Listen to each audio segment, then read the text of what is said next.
12 dreams for the Red Queen under crown of stone. 8 voracious beasts born from 8 restless nights.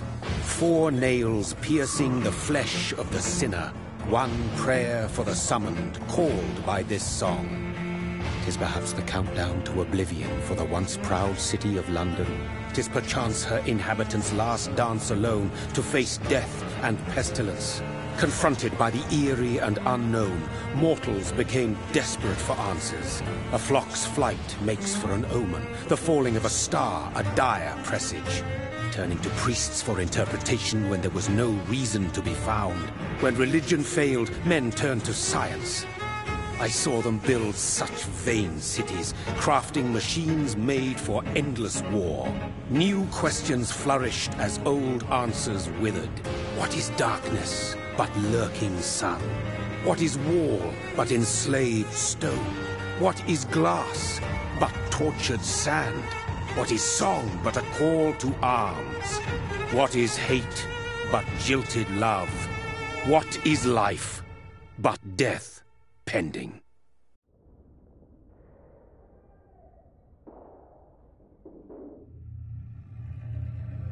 Death.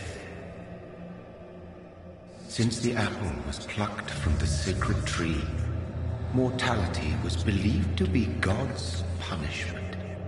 A righteous snare to keep mankind from ascending to the stars. They were all so wrong. Death is not a wicked thing, nor some holy retribution. A true punishment would be to never know its sweet kiss. Awaken from the harshness and be born once more.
Mary!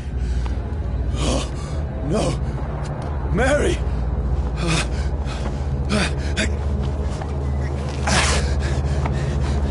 Hold on! Please, hold on! Oh, God.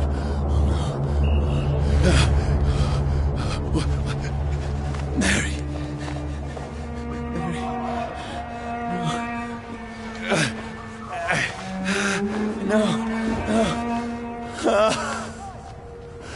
This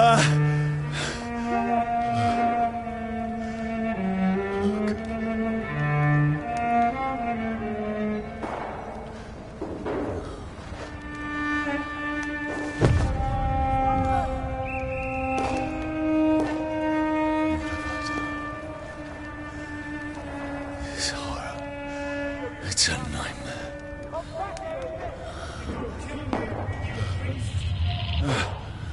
No! Please, a moment, let me explain!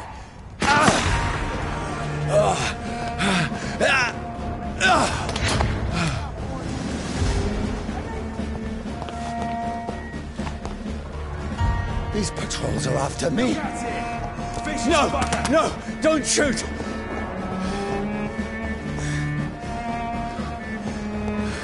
This is a nightmare. I need to get out of here.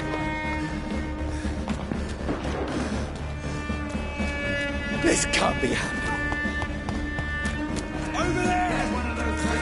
No, please, stop! I mean you no harm. What's going on? Oh, Mary. What have I done? What's all this about? Has it fled? Shit, where'd it go? Now, I can defend myself. Kill that thing! Over there! What? Who are you? Stay back! Sorry, but you left me no choice.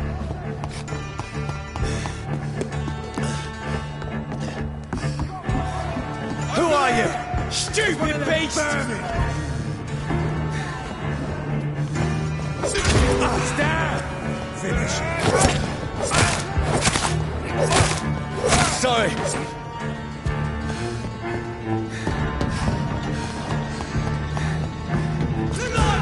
It's on to No, us! please, stop! It's down! Who are you? Ross! He's dead!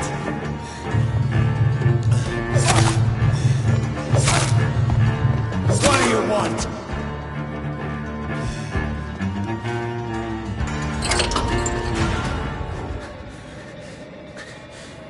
I mean you no harm. I need help. Die, you fucking leech! Please, listen to me. I can't make any sense of this. Shut up, beast! Who are you? What is this all about? What in God's name? I'll do the rest of the job. Just leave me.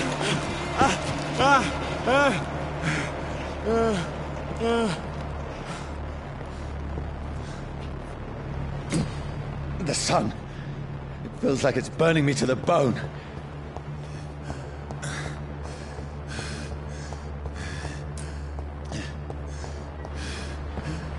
I need to find somewhere to hide. Let me go!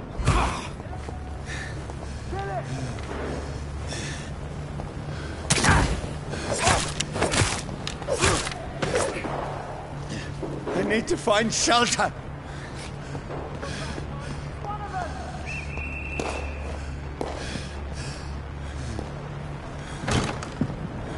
Is anybody there? What is this place?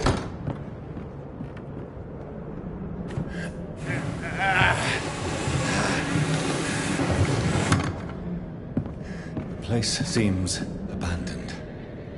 I should be safe enough here.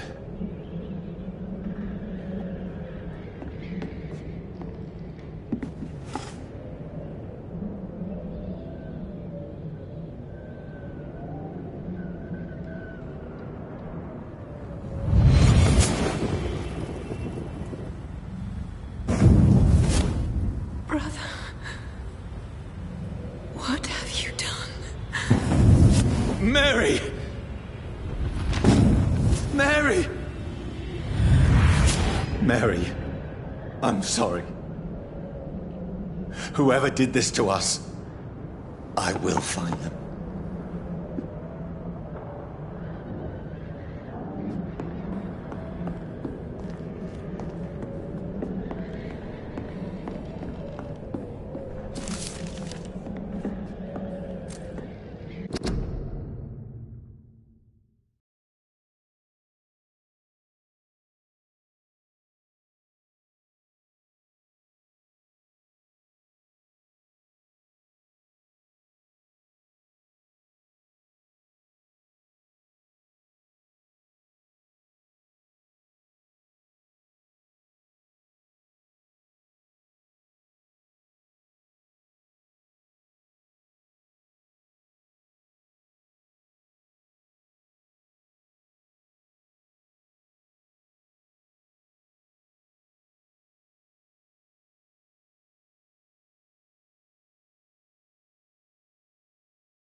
goes there?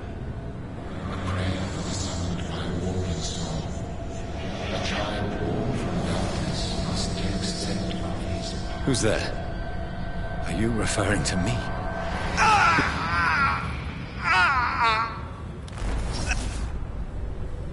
No! No! I still have so much to accomplish!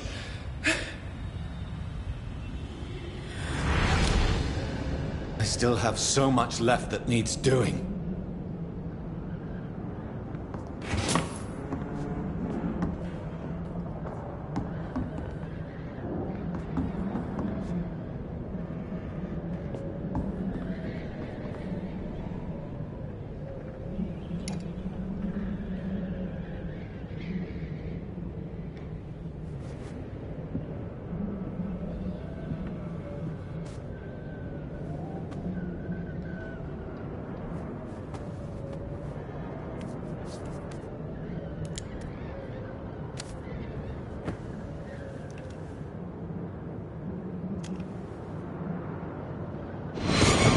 Johnny, this one's lost. We need to leave. And now! No!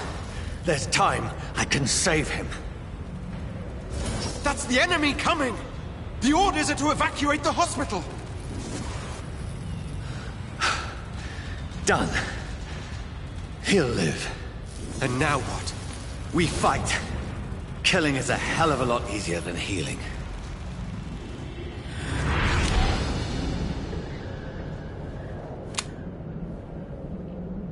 No, it never got easy.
makes no sense. None of it. No sense at all.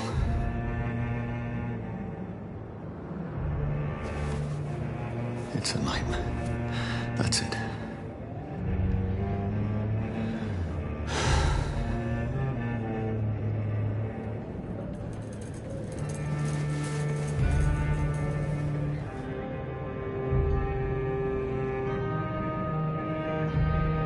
So be it.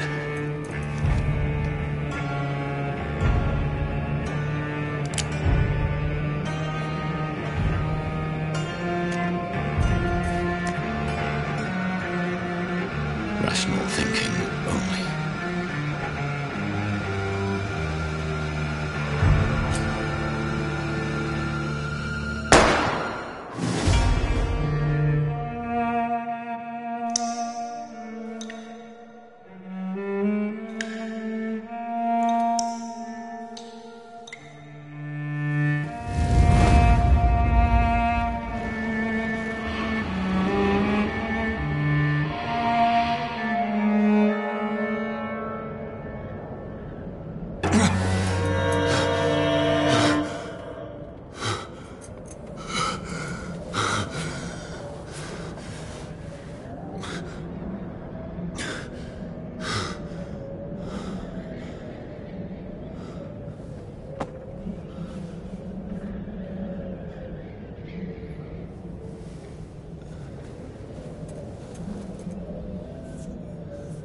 This is absolute madness. I've lost touch with the real. Madness it is. As mad as the moon. Contains blinding sunlight into a glowing reflection.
Voice in my head. If I'm not mad, then it must belong to the one who made me what I am. I must find him to understand what I have become.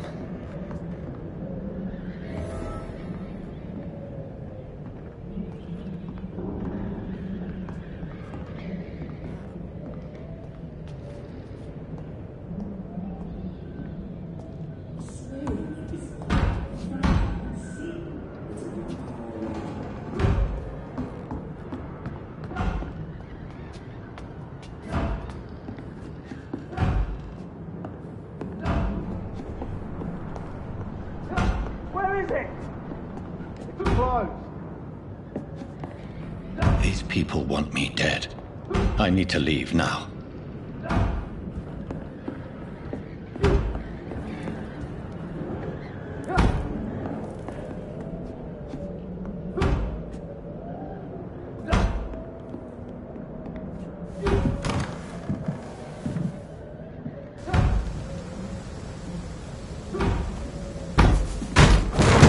Here's the leech. Here!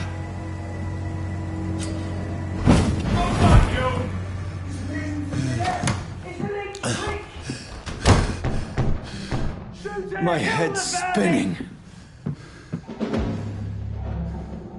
Oi! Come out, you coward! Clever fucking beast!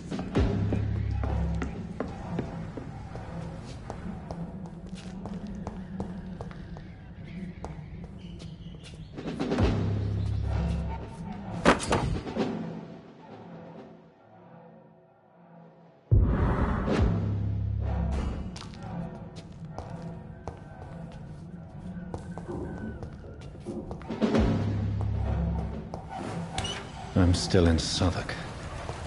I must reach the West End. Go back home.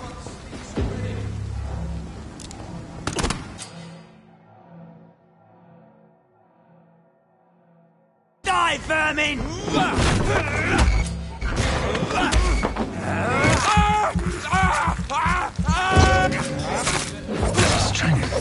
The strength I never knew I had.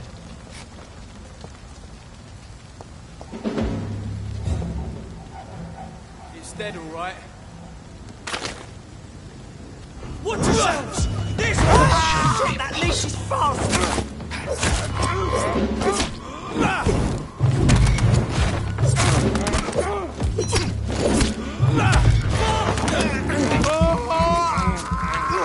Every sinew, every fiber of my being is afire.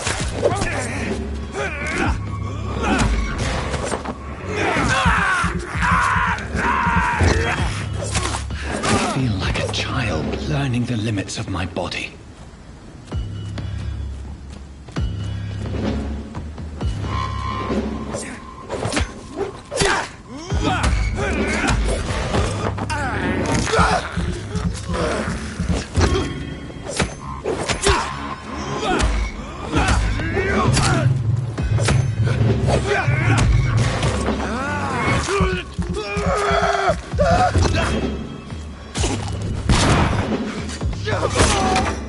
That's all you deserve.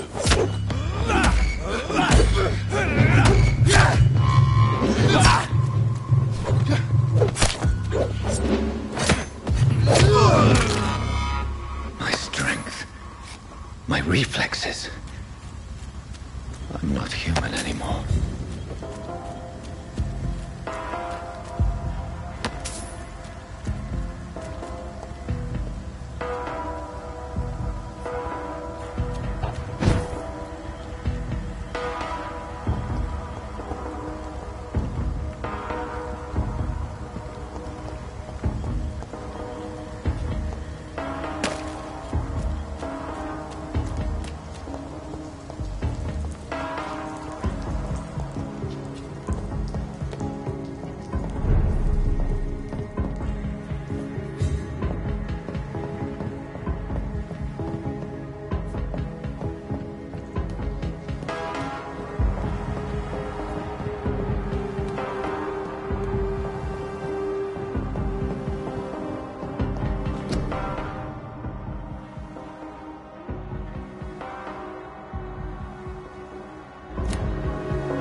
My poor sister. If only I had controlled my need for blood. Mary, someone will pay for what happened to you. For what happened to us.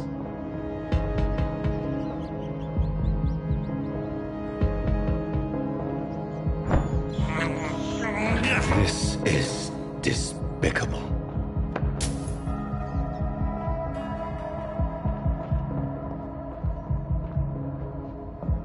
It's locked, all right.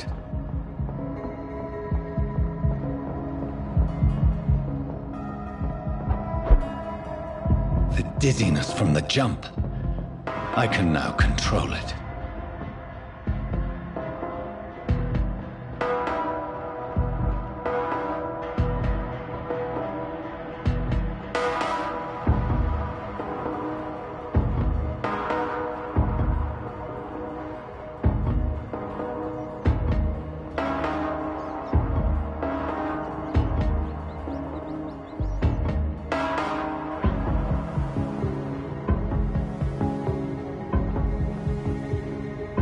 What will London have to say to me?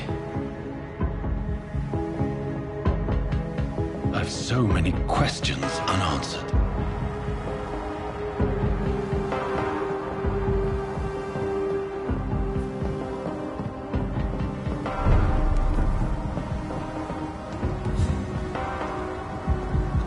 Another corpse. Have the very streets of London become a mausoleum?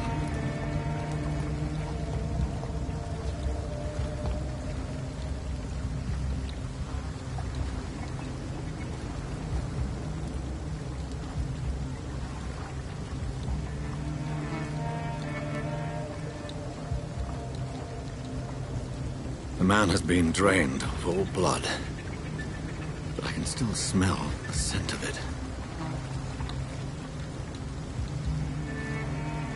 I follow the scent's trail. Perhaps it will lead me to my assailant.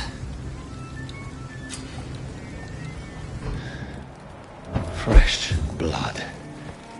The smell is so strong. Where has everyone gone? According to the blood patterns, that's where the victim was attacked.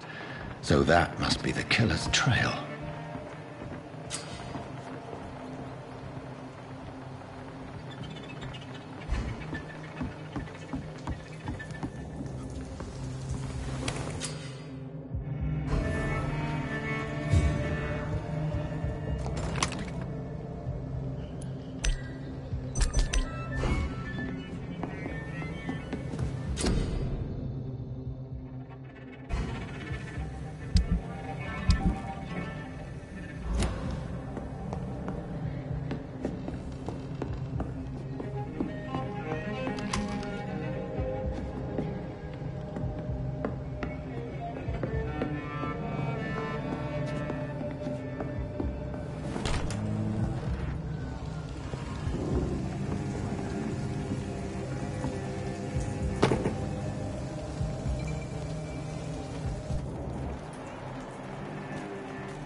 At last, a little life. To the turquoise turtle.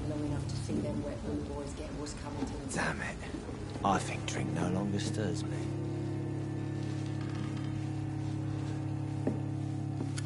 Good evening, sir. I wondered if I could ask for your help. Wow, you look like you need a drink. Yes. I apologize for my outfit. It's been a long night. Been there, seen that. Don't worry, things can only get worse. Has anybody entered the bar recently? Can't say. Sorry. I spent the night making love to that gorgeous bottle, see? This is important, sir. Are you sure no one has come in here in the last few hours? I don't know and I don't care. This is a free country. People still have the right to come and go, don't they? What's going on around here? It's like everybody is hiding. You must be new here. Have you not heard about the murders? Everybody fears the return of the sewer dog. Who is this sewer dog? It's the local bogeyman. Convenient answer for every crime that happened for decades. You murdered someone, blame the sewer dog, eh? You make it sound like it's a fairy tale. People will always believe in monsters. It's easier than accepting their own darkness. We can all be monsters.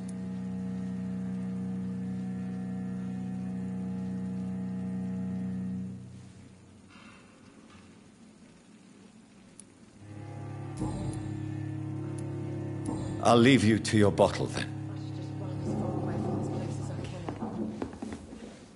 My God, sir, you look like Jonah's whale just spat you out of hell. Can I get you a drink? No, thank you. I'm not thirsty. Well, grab a chair and get some rest. This is going to be another long night. Why is it going to be a long night? You must be new around here. Don't you know about the murders? Tell me more about these murders. Every morning for the last few weeks, bodies have been found. And those poor sods didn't die of flu.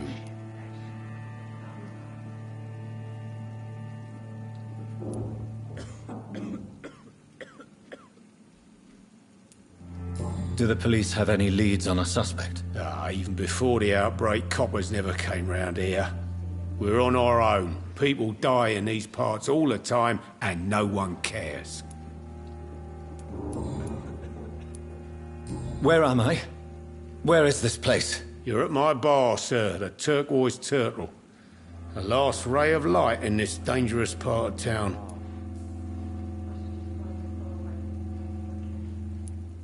So you're open all night? Yep. Figured people might need a place to rest in these dark times. Aren't you scared? Scared of what? All the bad shit happens out on the foggy streets. And I never go outside.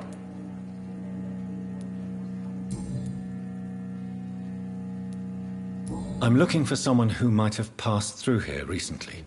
Wondered if you might help. It's been quiet tonight. The only other person I've seen went straight up to his room. Thought it was kind of rude, actually. You mean he's still here? Well, yeah. He paid for the entire week. Who is this man? What does he look like? Well, like a gentleman, I guess. Well-dressed, quite polite. A professor or something fancy like that. Always writing, reading notes. How long has he been here? He rented the room a few days ago and didn't say when he'd leave.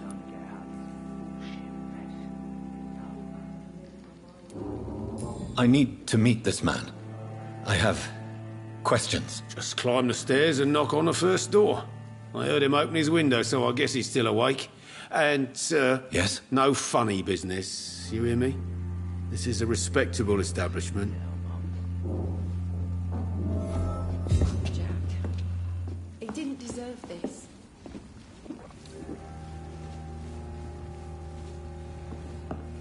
Not long ago, this sort of mess would have given me a laugh.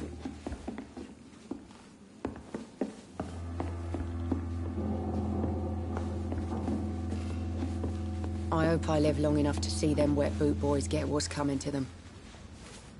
Hello, sir. Are you all right? Is there any way I can help you? I don't know. Maybe you could just talk to me. Maybe you prefer to speak with Tom, then. He's more agreeable talking to strangers. What's going on around here? Where is everyone? Too many dead, sir. First the epidemic, now all these terrible murders. What have you heard about the epidemic? There's a Spanish flu. Yeah, killed so many last summer. Thought we'd seen the last of it. Dozens dying every week. Are the authorities doing anything? Nothing. There are so many quarantine zones in London now. It's gotten really hard to travel across town. The murders. What can you say about them? Bodies found in the streets every morning. Drained of blood. It's just horrible. Some say the sewer dog is back. The sewer dog? What's that? No one knows. People have always disappeared around these parts. The ancients say it's the sewer dog coming out to feed.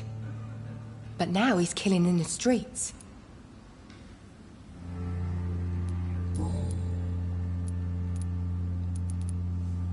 What is this place? This is Tom's bar, the Turquoise Turtle. I'm the barmaid here, Sabrina, if you want to know.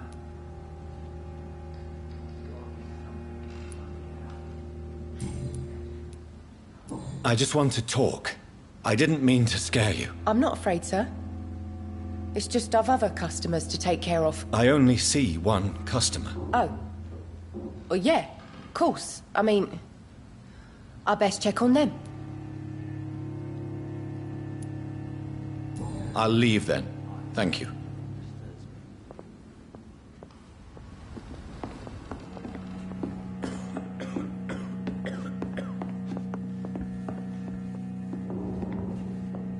It's a good thing you cannot see me now, Mum. Poor Jack. He didn't deserve this. Hello, sir. Are you all right? Is there any way I can help you? I don't know. Maybe you could just talk to me. Maybe you prefer to speak with Tom then. He's more agreeable. I'll leave then. Thank you.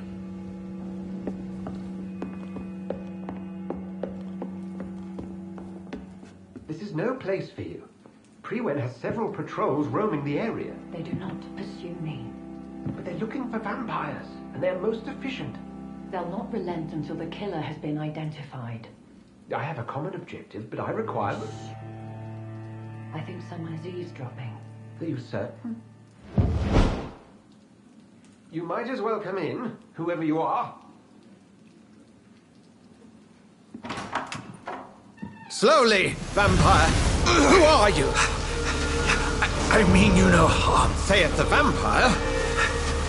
Present yourself! I need a word. With anyone.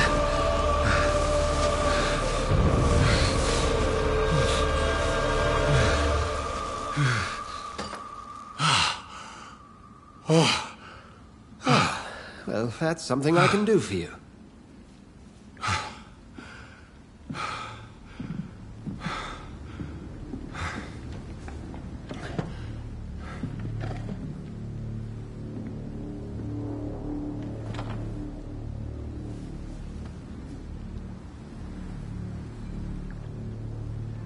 And who might you be?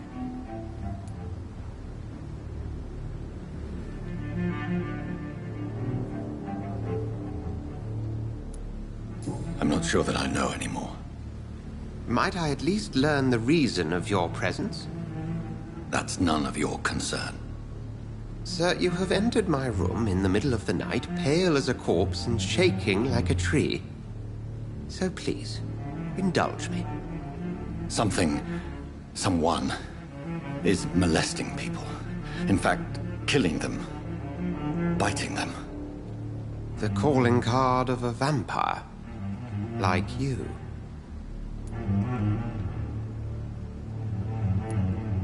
I've been hunted down in the streets and attacked. I'm a victim here, too. I believe you. Then if you are not a vampire, who or what are you? Dr. Edgar Swansea of the Brotherhood of St. Paul. I'm performing an independent investigation here in an attempt to understand precisely what is going on.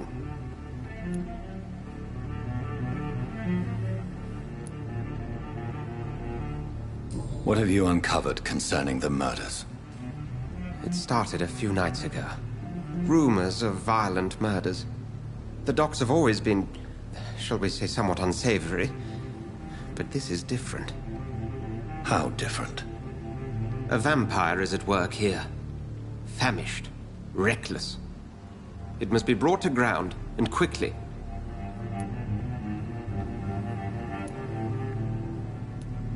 And what exactly is this Brotherhood? Sir, if the name is not familiar to you, then we shall discuss it another time. I heard another voice, that of a woman. Who were you talking to? Ridiculous. I've no idea what you're talking about. Something tells me not to trust you. Then the feeling is mutual.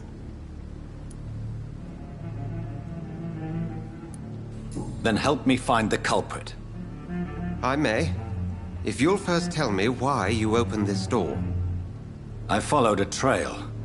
The scent of blood from a recent victim. It led me here. You thought I was your aggressor. That explains a great deal. We're both chasing the same shadow.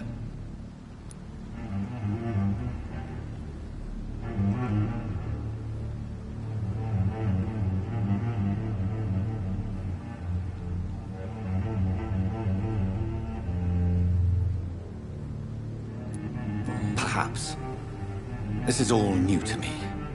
I'm not even certain what I'm looking for. You should let me handle this affair. You've no idea what you're up against. No. I will find the monster. He is mine. How will you do any better than I? But then let me ask you this. What are your intentions if you find the killer?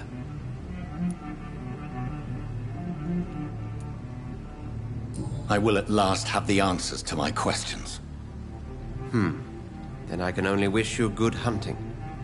And pray we shall meet again.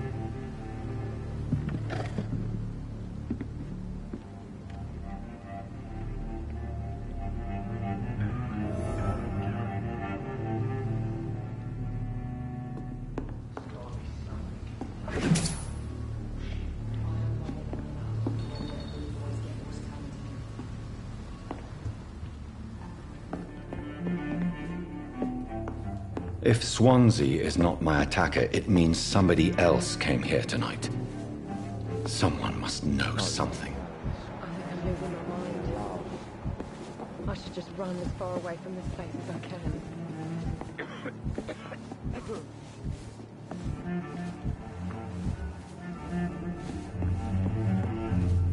Evening, sir. Can I help you? I have a few questions for you. Well, if you must.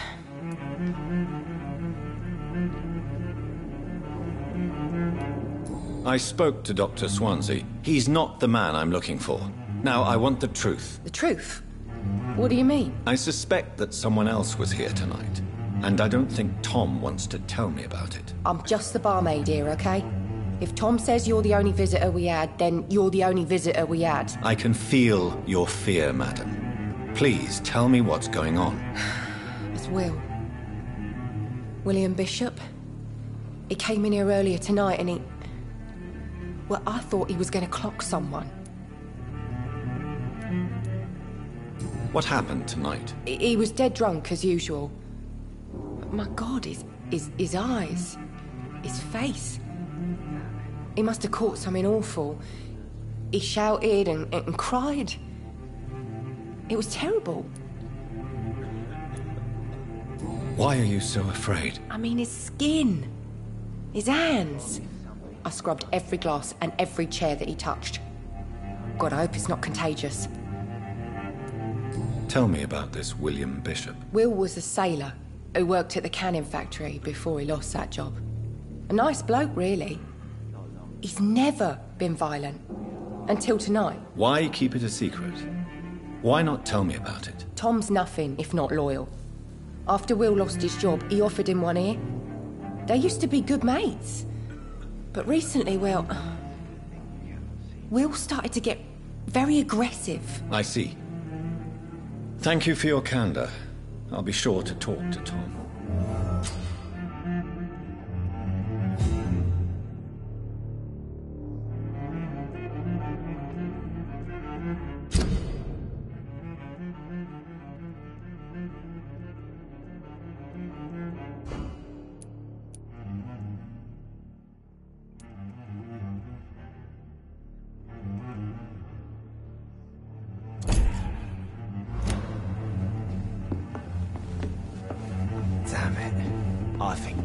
Welcome back.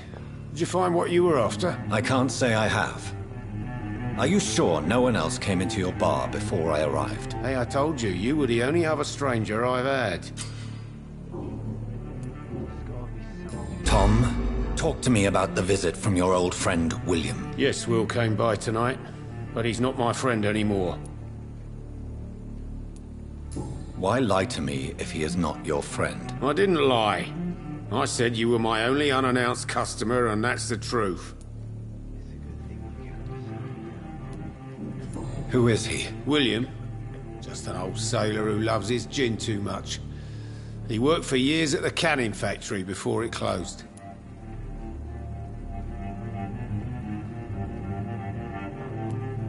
Is he dangerous? Yeah. Like many drunks, he's all bark and no bite. He can barely stand up most of the time. How was he tonight? Was he different? Sicker than usual, perhaps.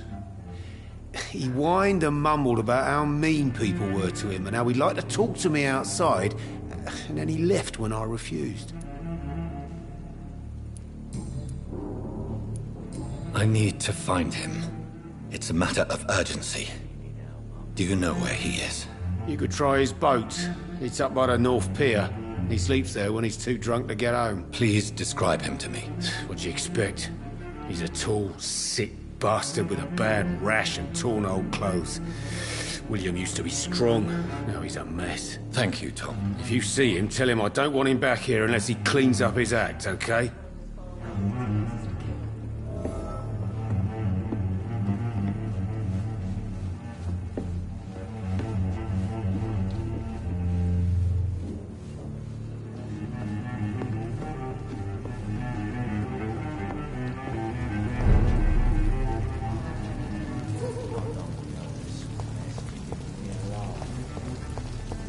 I will get to the bottom of this intrigue. What's been done to me, to this city.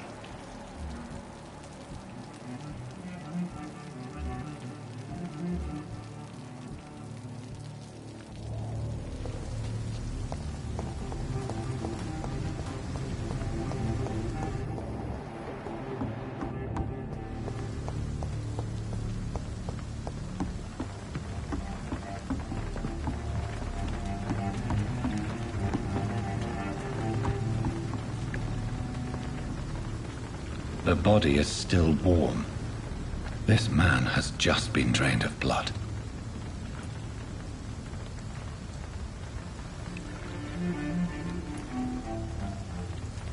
This man was armed. He tried to defend himself. This corpse has been dried of its blood, just like the previous victim. Blood and empty gin bottles. This bishop fellow is something of a heavy drinker. What's this? Some sort of note.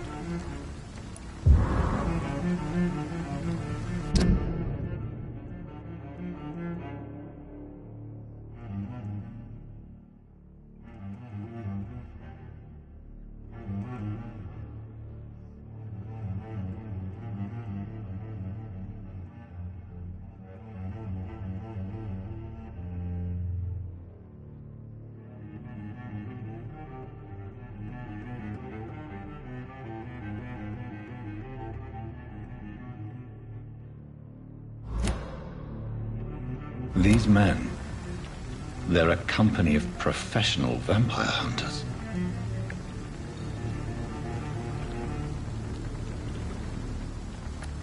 There are blood splats on the other side of the canal. I must reach that barge.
Ammunition crate. Good. I may need a lot of bullets. I feel like I'm back on the front line again. Shut that foolish mouth of yours. Never known McCullum to be wrong bad.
done it, boys!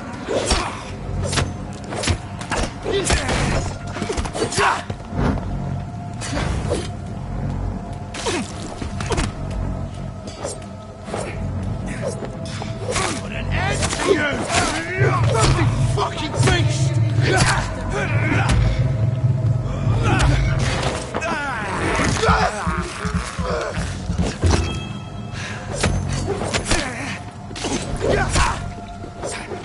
See them fancy clothes?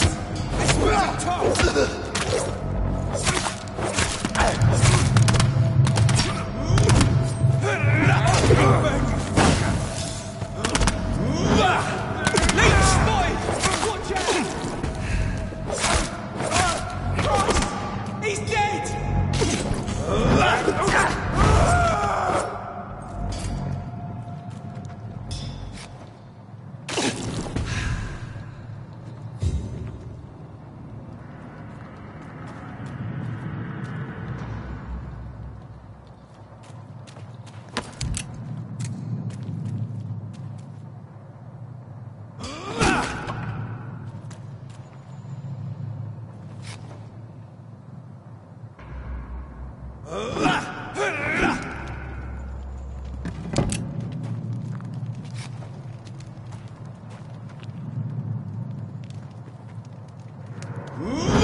Fresh blood. The whole building reeks of it. The scent is so strong it makes me dizzy. I know which one to trust. It's this first, you see. I need a drink. I'm so thirsty. William. As one, we shall overcome this. We've done it before. No.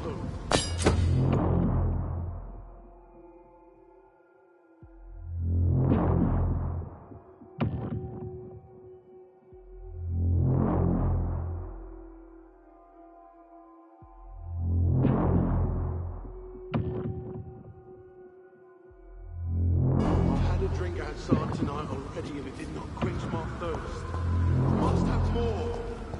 Oh dear God, not again. William, please stop. This place reeks of bloodshed.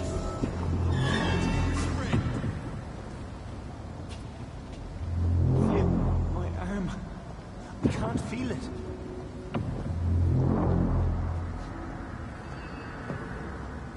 This creature is bedeviled. Let go of me. I must put it down.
Kill it!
Over there!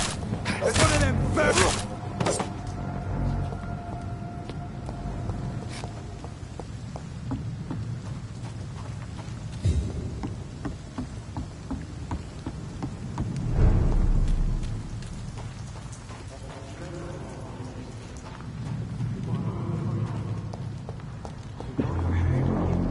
Alas, you must give me permission.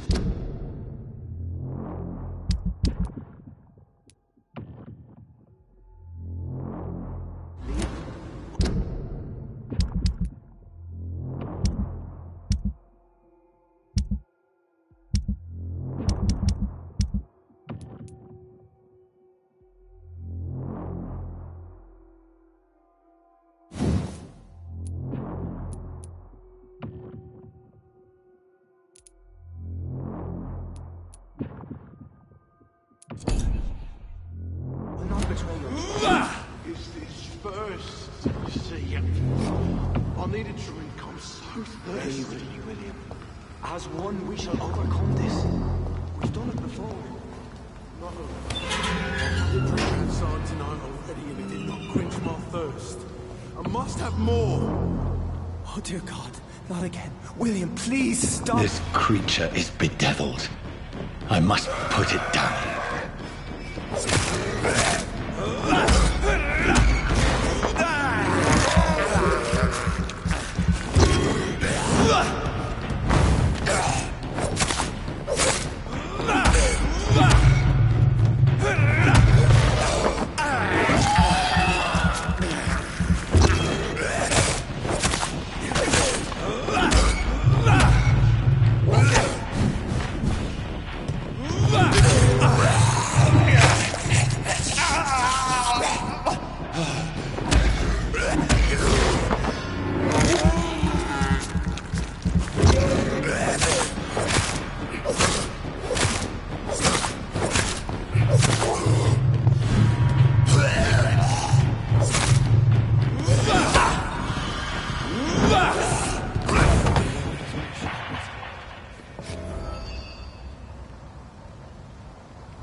William was an honorable man. I could have saved him. Mr. Hampton, are you in there? We knew him well, another lost soul, a kindred spirit. Sir, listen to the sound of my voice. I'm a doctor. You're suffering from shock. I must return to my flock. They'll stray without me.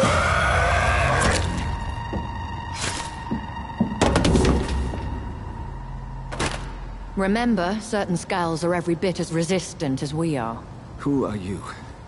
What do you mean by skull? You truly are a newborn. I should have realized. Wait. You are the woman from the bar. Are you... like me? Can you help me? I believe, sir, I already have.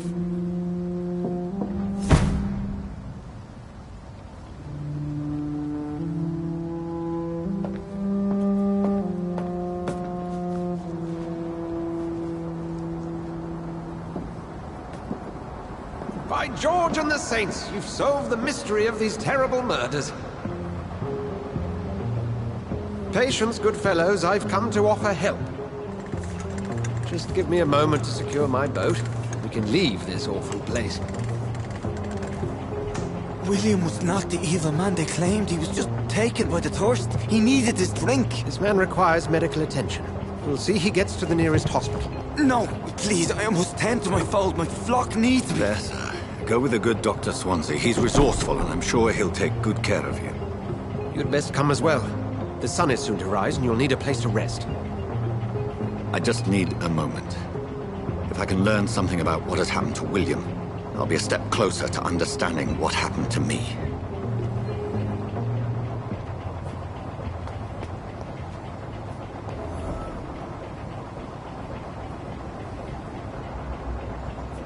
This poor creature can't be my maker.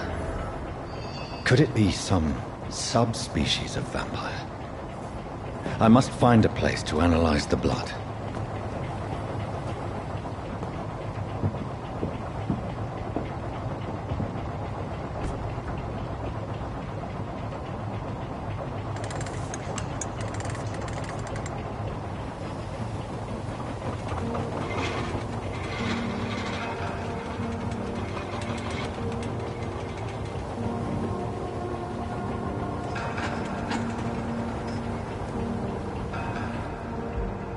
Where are we headed?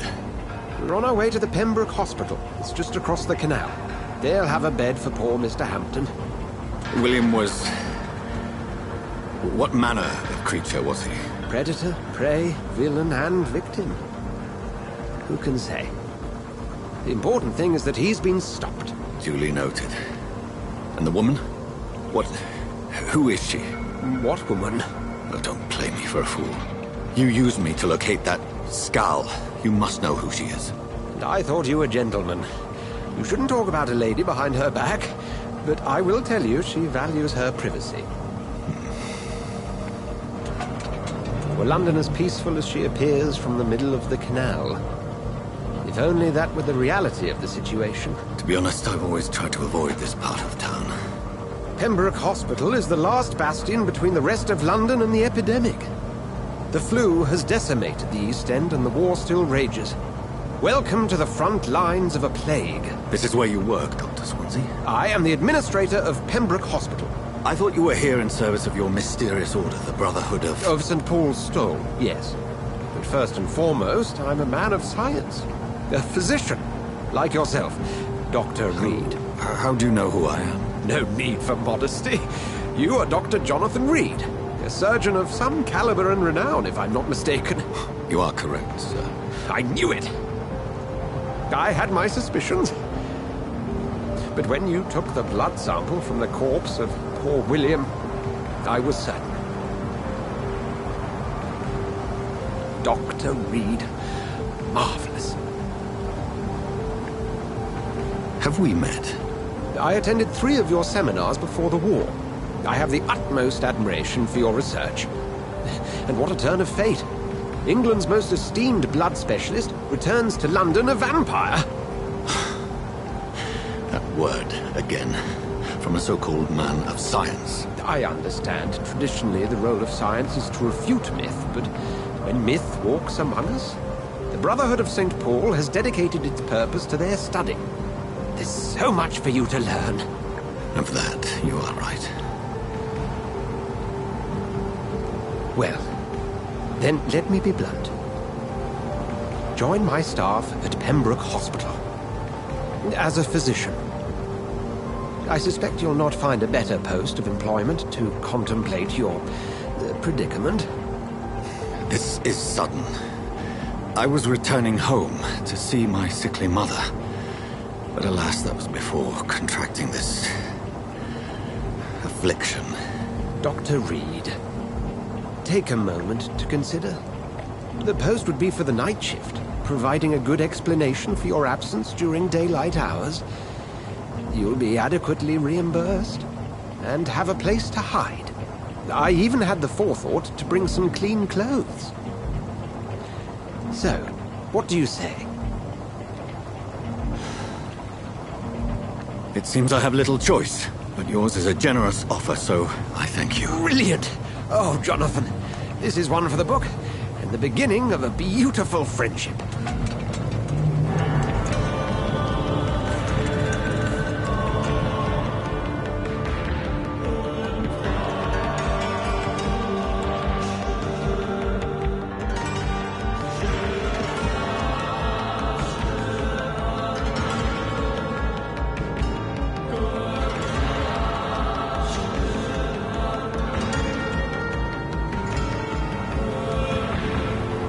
Dr. Swansea, thank goodness. I was beginning to be concerned. Worry no more, Nurse Crane, for I bring good news. Oh, Doctor, what a night. We lost 2 more patients. Nurse Scow said she couldn't take it anymore and resigned. Yes, well, I'll make a new rota in the morning. In the meantime, find a good bed for Mr. Hampton. Be sure to pay attention to his needs. Of course, Doctor. Oh, and Dorothy? Yes, Doctor? Dr. Reed here has just returned from the front. He served King Country and will be joining us here at Pembroke. We're very lucky to have gained a surgeon of his talent, and one so experienced in blood transfusions. That is good news indeed, Doctor. Oh, yes.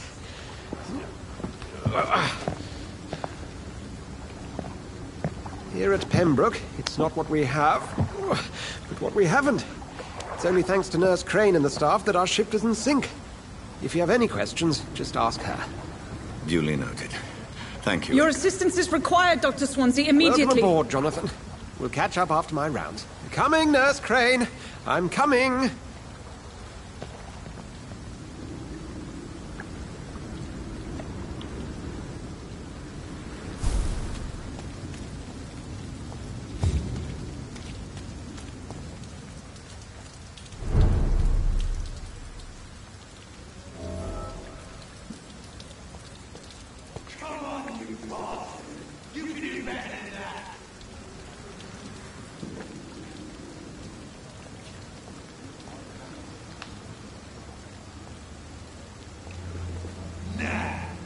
It's my turn!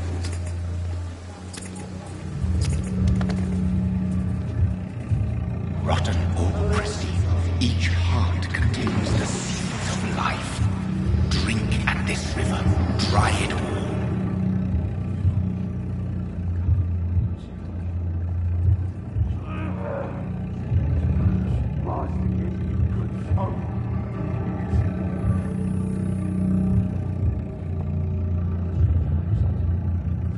Gosh, that hurts.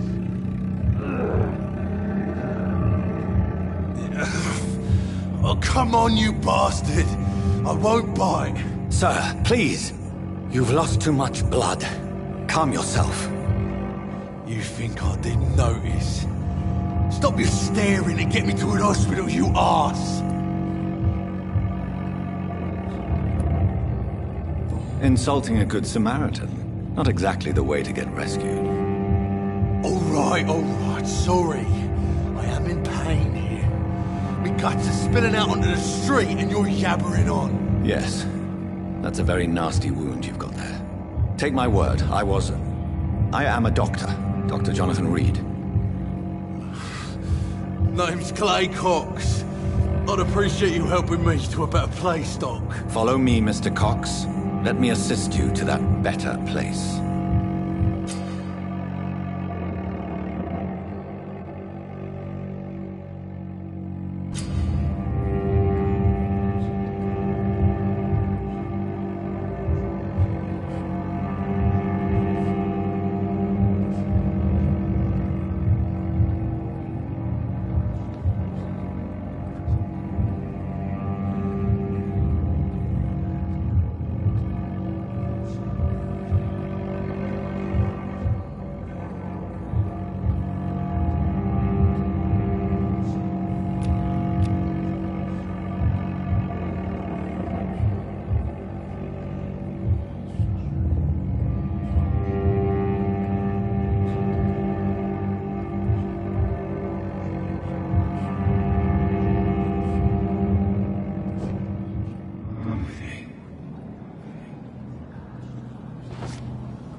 With him the dance of life and death.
No more.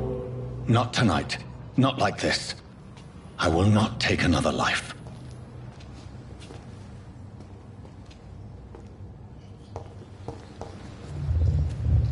It is wise for the huntsman to sometimes let his prey go, but no famished hunter can run for long.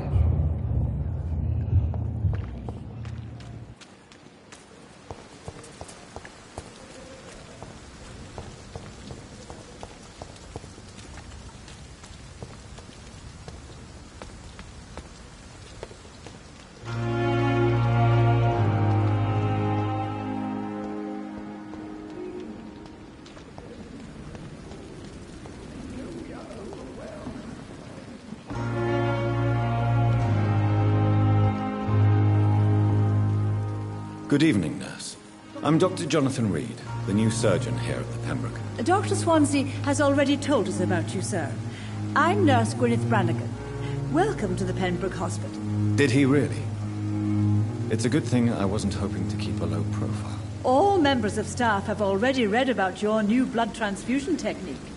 Dr. Swansea made sure of that. I see. Well, I'm a little surprised, but I suppose I'll just have to deal with this unexpected notoriety.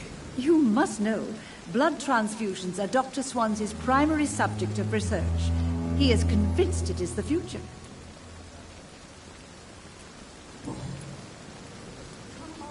How are things here? Not good, to say the least. We're struggling against an invisible enemy, more lethal than any bullet from a gun. It's hard, Doctor. An invisible enemy? Quite a poetic term for a disease, especially from a nurse. Sorry, Doctor. These last few weeks have been exhausting. We could all do with a good night's sleep. Do you think this hospital can survive the epidemic? We are all volunteers here, and we're trying to hold fast, but how do we beat an invisible killer? Some nurses have already resigned.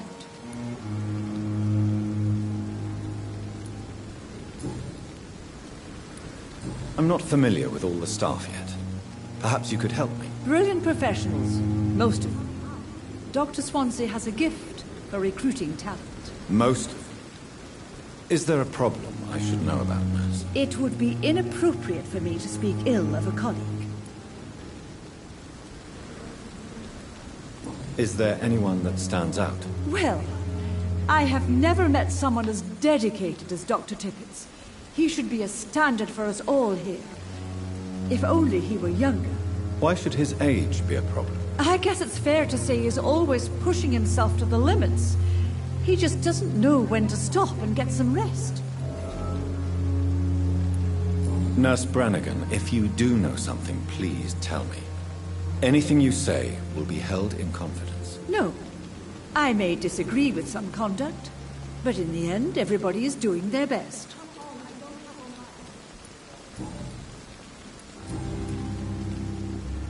Goodbye, nurse. Call me if you need assistance.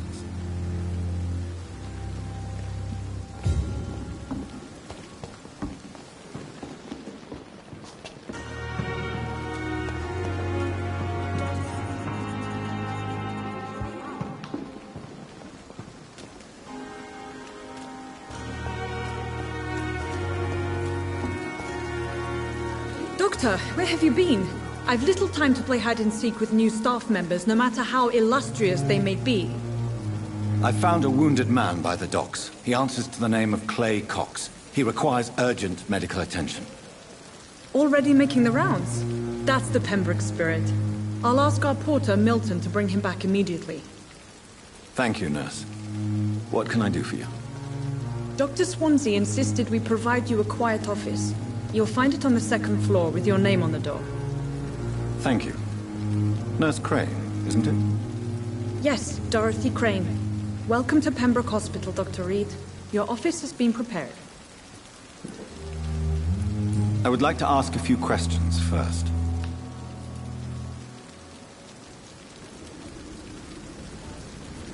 And Mr. Hampton, the patient we brought in, how does he fare?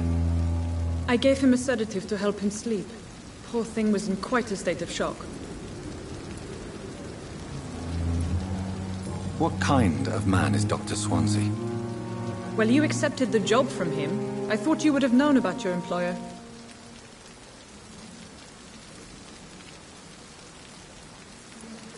Apologies, I've only just met him the once. This is sudden.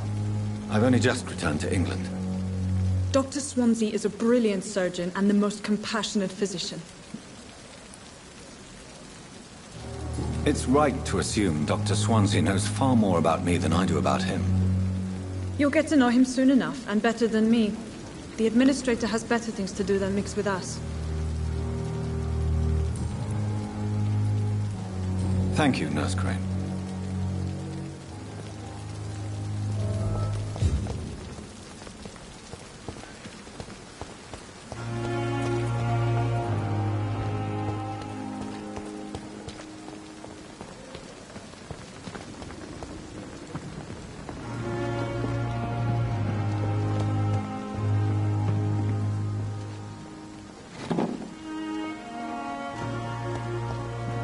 Dr. Swansea is right.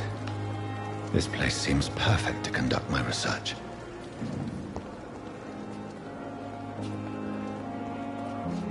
Good evening, miss. I'm Dr. Reed, the new surgeon at the Pembroke Hospital. And who are you? Your name has no meaning to me, mortal. You're nothing but dust blown by the winds of eternity. I beg your pardon? What are you begging for, mortal? My clemency? Well, Tonight, maybe I'm inclined to mercy. You'll never forget the night you met Thelma Howcroft. You keep calling me mortal. Why is that? And if I'm mortal, what are you?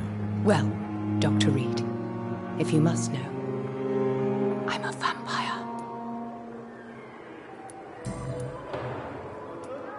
And why do you believe you're a vampire? I don't need to believe anything. It is what I am. It is what I feel within this hollow shell of flesh. Please, describe to me how you feel.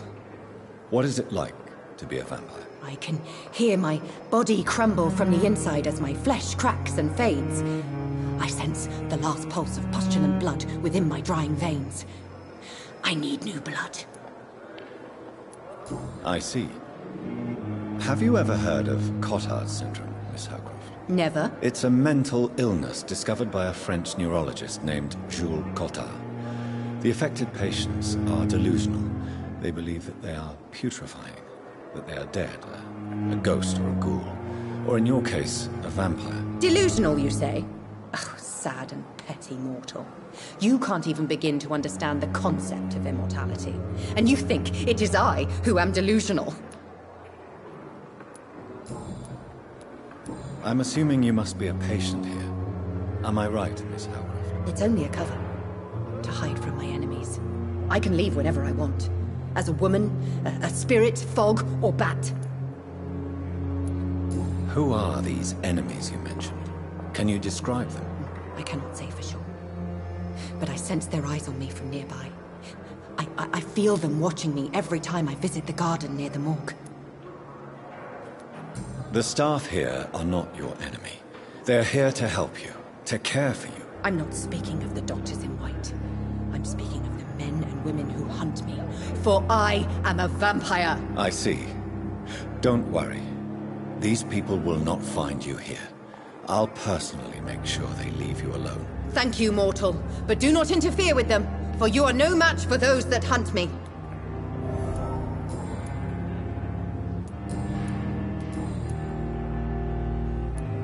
Who are you really, Miss Howcroft? I mean, apart from being a vampire. Is that not enough for you, puny mortal? What do you require? Proof of my powers? I'm curious to know who you were before becoming a vampire. It was such a long time ago, I don't remember. Centuries of unholy life can have strange effects on one's minds, you see? I'll leave you, Mistress of the Dark, to your nocturnal activities. On every street corner.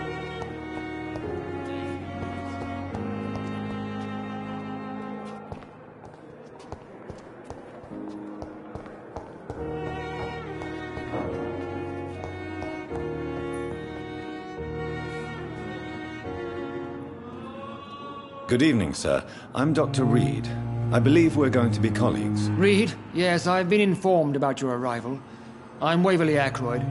Welcome aboard, I suppose. Does my arrival inconvenience you in some way, Dr. Ackroyd? Let us just say that I don't particularly share Dr. Swansea's enthusiasm for hiring you. What we need here are reliable professionals, not overrated dabblers.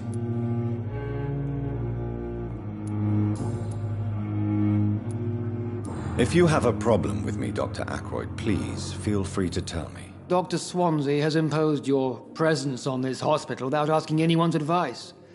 The benefit of his position. But I don't agree with it. I know we've never met before, but I believe this hospital could use all the help it can get. You will agree with that, I'm sure. Oh, but I have heard about you, Dr. Reed. Of course, you can't say the same about me, since I have not wasted my time courting the press.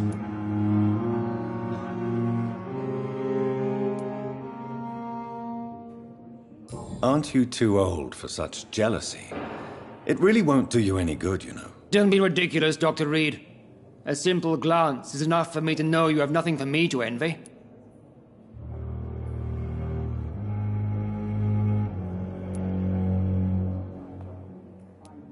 Since your tenure in this hospital is longer than mine, perhaps you can tell me more about this place. Let's just say I'm tired of the carelessness around me. I have always respected the skills of Dr. Swansea, but over time his enthusiasm has become displaced. Carelessness? Exactly what are you talking about? We're here to save lives. The people who trust us are not volunteering for experimentation. They're here to be healed. I don't intend to run any radical experiments, Doctor. Even if I, as any good practitioner should, express an interest in pushing the boundaries of medical research. Modern medical methods were created through audacity and ego. But there are rules in our line of work, and they're here to protect our patients.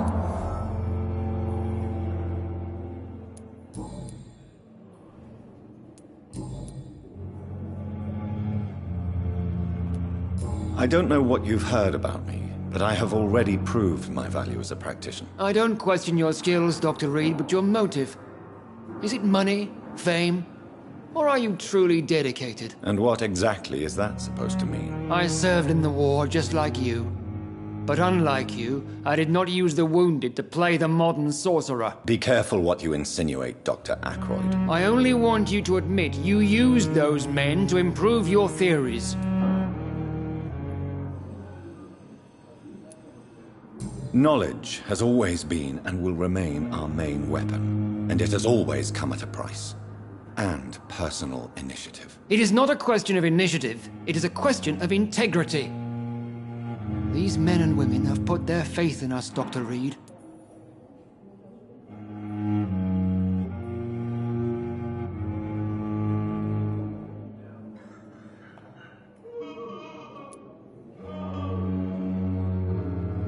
It seems you have bad memories of your military service. I refuse to see this industrial slaughter as scientific progress. War only reveals the worst in men. We can at least agree on something, Dr. Ackroyd.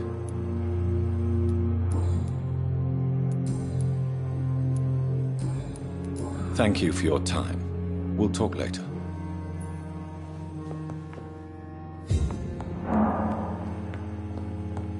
Good evening, sir. I will not let you down, my boy.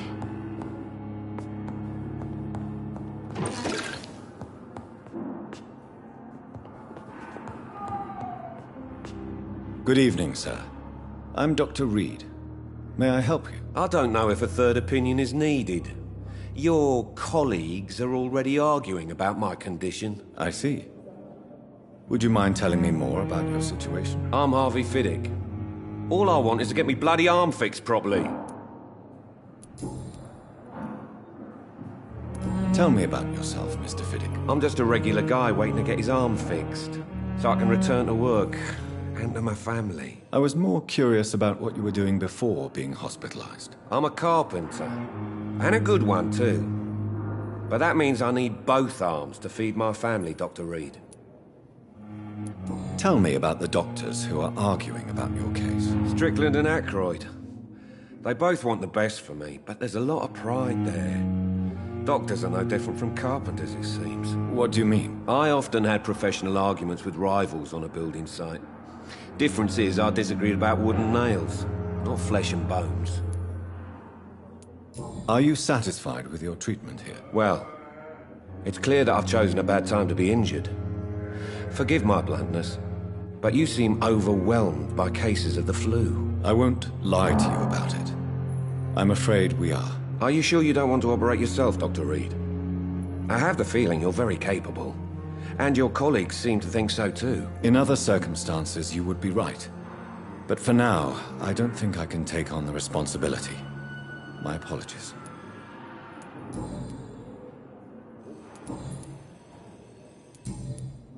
Goodbye for now, Mr. Fiddick. I'll see you later. My sweet girl. Reads me like a book. I never could keep anything from her.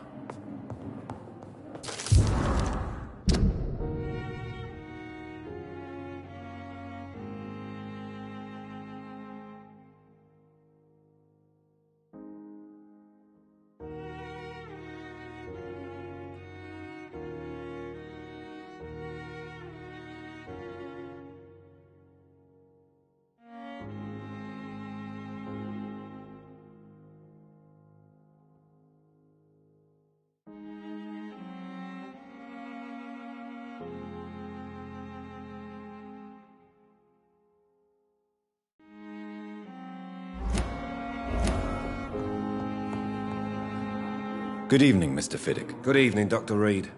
Any news about my operation? You seem worried about the safety of your family.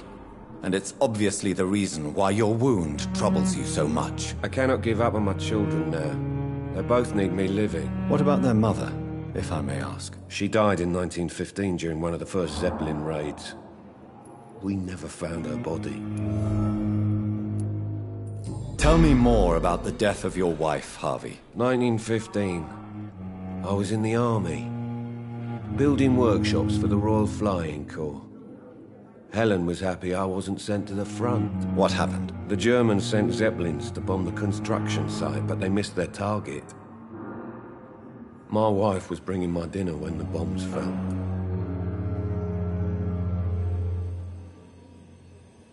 I'm sorry for your loss. So many died during the bombings. I served in France and witnessed the carnage there. I would like to say that she didn't suffer. Truth is, I have no idea. I just know that I'm all that me kids have. Poor little bleeders. How are your children after losing their mother? They were smaller then. The only good thing about this is my Helen didn't bring them with her that night. Goodbye for now, Mr. Fiddick. I'll see you later. Sweet girl. Reads me like a book. I'm never gonna keep anything from her.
Good evening, sir. Can I help you? Unless you're here to fix my face. No. I don't think you can help me. I'm Dr. Reed. I've recently taken the position of head surgeon here. War injuries, am I right? You guessed right, Doctor. German shell took my pretty little mug right off. But they still call me Thomas Elwood.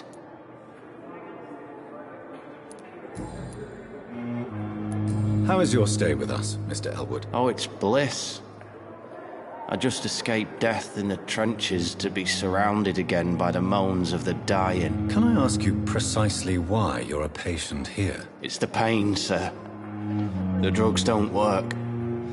It just hurts under the scars, if you get my drift. Can I do anything for your pain? Nurses gave me a bunch of pills. No effect. Told you. It's like the flames are under my skin, burning away. Who is treating you? Is someone in particular looking after your case? Nobody since the old and tired doctor spoke to me. Started to think I was forgotten about. Wouldn't blame you. You don't seem worried by that. My face hurts so much more when I smile or cry. I've learned it's easier not to speak. But be assured I'm smiling inside.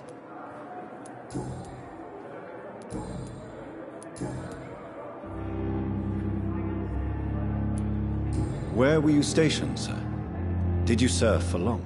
I really don't want to talk about all this shit. No offense. I was pushing too much. I served in France myself.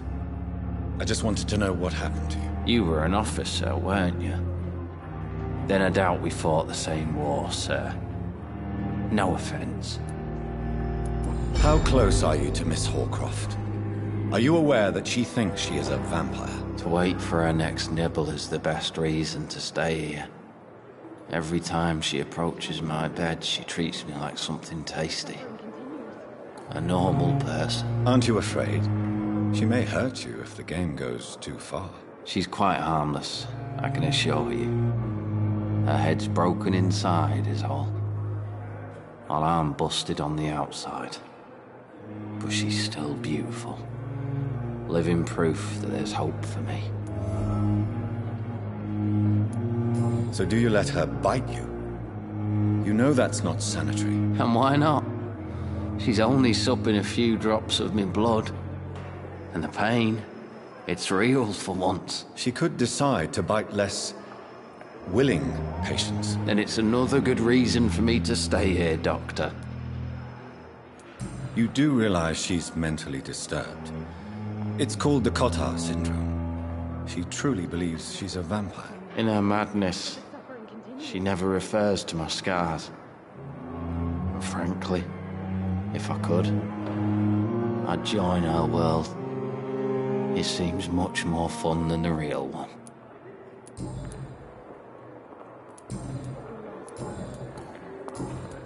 Goodbye for now, Mr. Elwood. Fear and disgust on every street corner. The daily routine. Good evening, Mr. Hampton. How do you feel? Dr. Reed, is it? Oh, sir, I must apologize for my behavior. What do you mean? I was not myself in the factory. Fear and exhaustion made me say awful things to you, I'm afraid. You remained perfectly nice and polite. A little delirious, perhaps. But who wouldn't be after enduring an abduction? Thank you, Doctor. That's a relief. Now all I need to do is rest and return to my flock.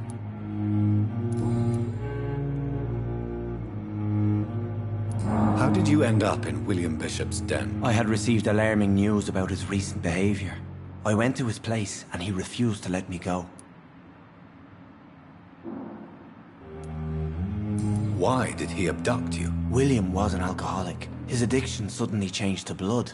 I don't know why. Just like a patient I met here. This Miss Hawcroft. You dared to enter this awful place alone. You're a hero, Mr. Hampton. Or a fool. I'm just a man trying to help his friends, Dr. Reed. William Bishop was a conflicted soul, searching for light.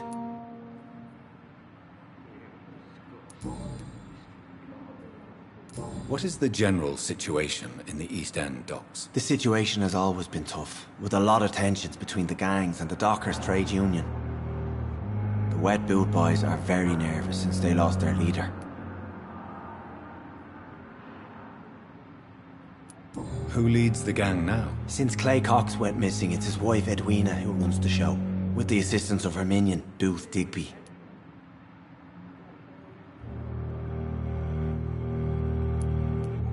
Has the gang been threatening you? Ah, no.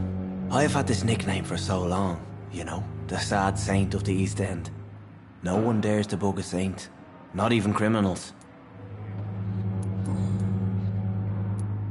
Do you know Tom Watts, the bartender from the Turtle?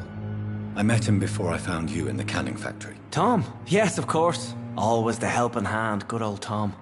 Without men like him, corruption and despair would have wiped out the East End long ago. People are still in despair. How could it be otherwise? The authorities have left us all to rot in this contagious nightmare. No drugs, no advice, nothing. It's a damn shame. Who should I avoid in this part of town, then? Any particularly evil figures? Not really. Most men and women are just doing their best. And it's not my habit to speak ill of people I know, Doctor.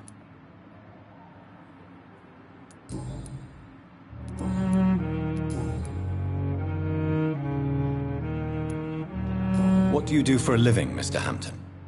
I can't help but notice the cross around your neck. I manage a night asylum for the poor and homeless of the docks. And I try to guide the lost and hesitant on the right path to our Lord. Are you a priest, Mr. Hampton? A deacon, maybe? Not at all, Doctor. I'm just a man of faith willing to preach the good word. Why didn't you use your cross against William Bishop? To repel him somehow? That's a very strange question, Doctor. A cross is no magical token, if that's what you were trying to say. Not mine, anyway.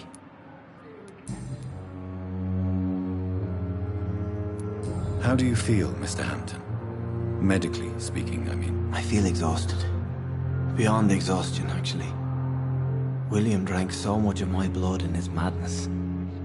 I feel empty. You're in good hands here. Dr. Swansea is well versed in blood transfusion, and I'm sure he'll take the best care of you. Thank you, sir. I believe all I need is rest. And then I can go back to the people who need me. Have you made friends since you arrived? Not really, but I recognize Miss Harriet Jones. I knew her when she lived by the docks. That poor woman had such a miserable life. You never came to see her here at Pembroke? Receiving visits when sick can be an important part of the healing process, you know. We're not just bodies. You're preaching to the converted now, Doctor. To be truly honest, I thought she was dead. She left the docks many months ago.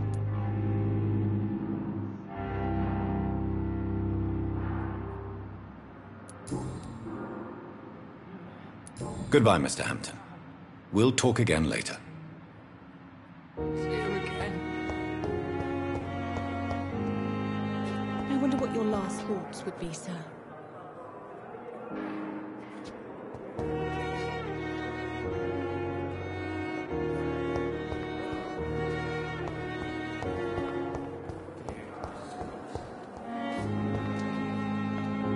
Good evening, nurse. Good evening, Doctor.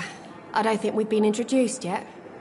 My name is Pippa Hawkins. And I'm Dr. Jonathan Reed.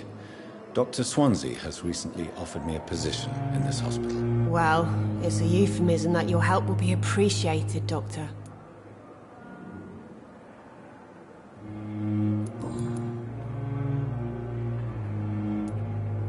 How would you describe the situation at the Pembroke Hospital? It's serious. The flu is wreaking havoc amongst the staff and patients. We are running out of everything.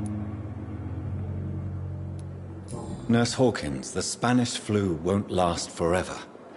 Even the Black Plague didn't kill everyone. I wish I could believe you. But what if this epidemic was worse? What if in the end, nobody was spared?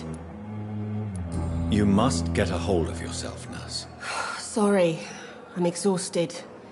No one has any idea when this epidemic will be over.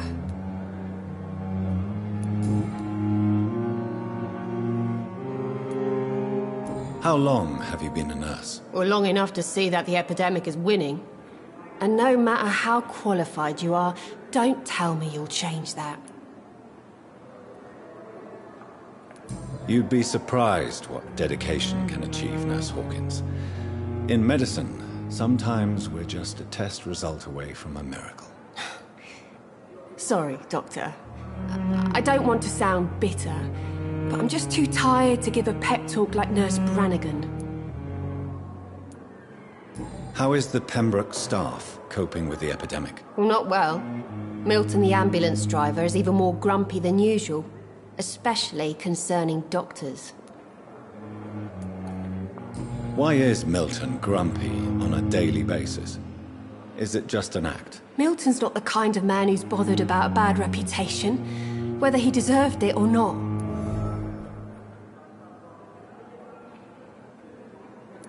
Why does Milton dislike doctors? I don't know. Just ask him. But be warned, Milton is not the chatty type.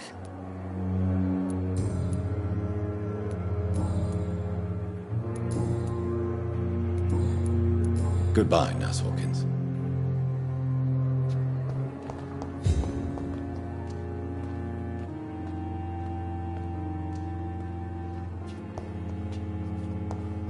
It's locked.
This must be the place.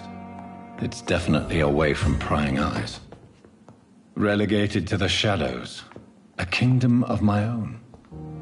At least I won't be sleeping in a coffin.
The flower's dying. It needs water.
William Bishop's blood is much more unstable than human blood and shows extensive mutation.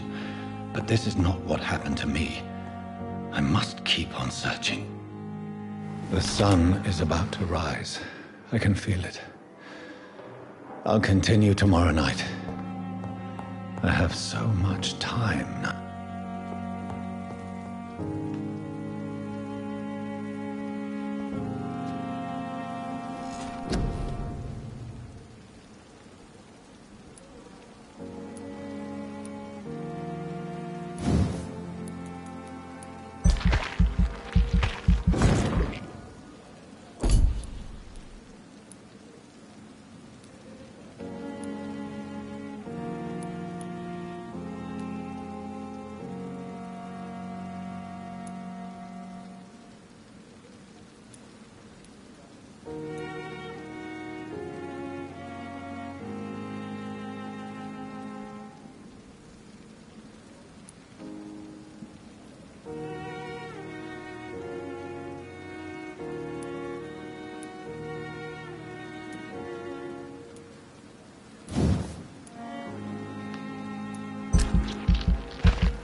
If I'm to stay here until my research is complete, I'd better learn to hide my true nature from the mortals.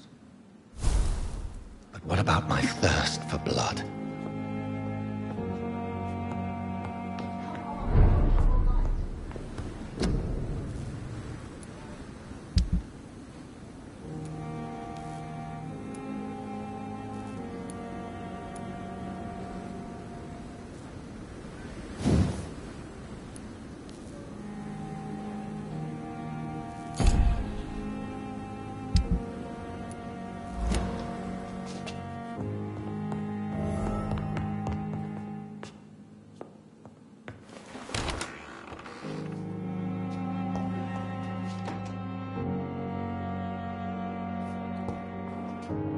Yes, Nurse Crane? How can I help you?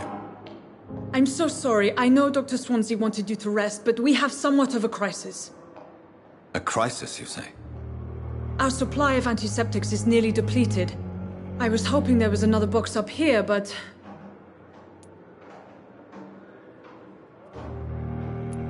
What type of hospital are you running? No antiseptics? You have been away too long, Doctor. With the war and now this epidemic, supplies have been running scarce for months now. I may have a solution.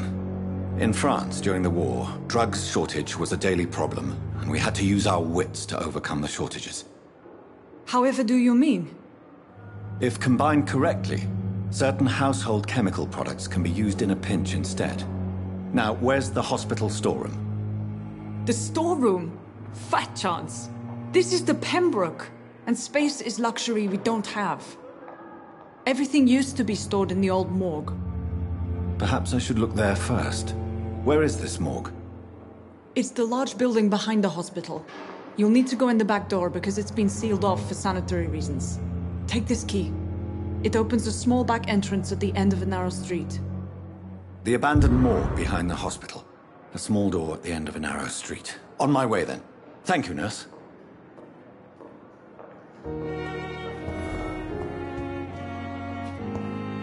It's locked, all right.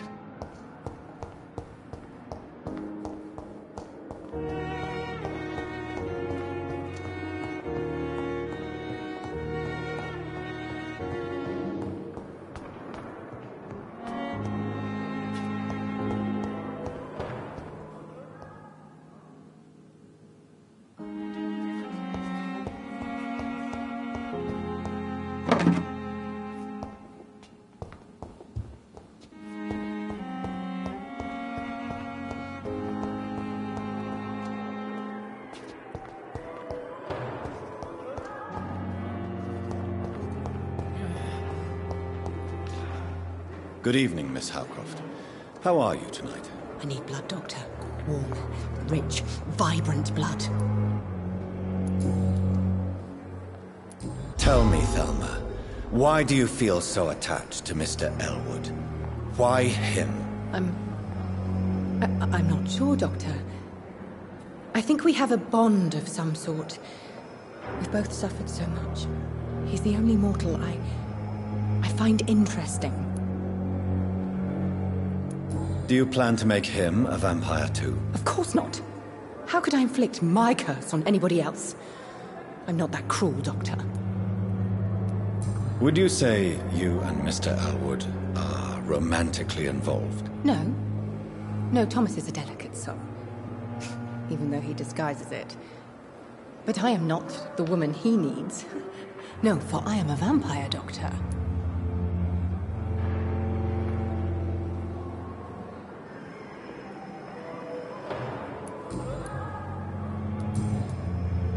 I'll leave you, Mistress of the Dark, to your nocturnal activities.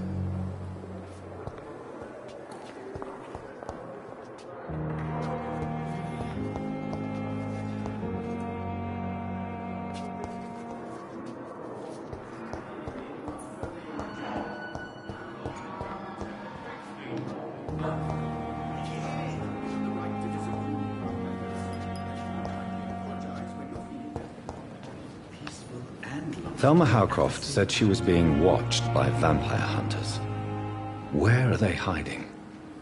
I should investigate.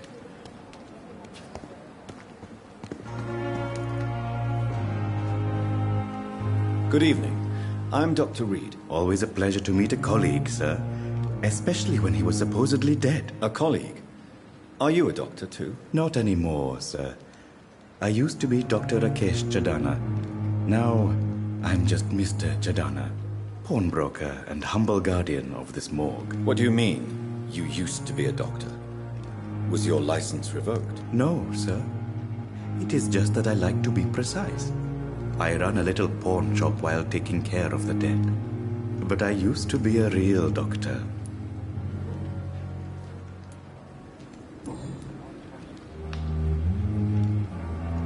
Have we met before? I don't think so, sir. Why? When we first talked, you said you were glad to meet me since I was reported dead. Funny story, sir. Your sister came here a few nights ago. You were missing, and she was looking for your body. She must be very relieved now.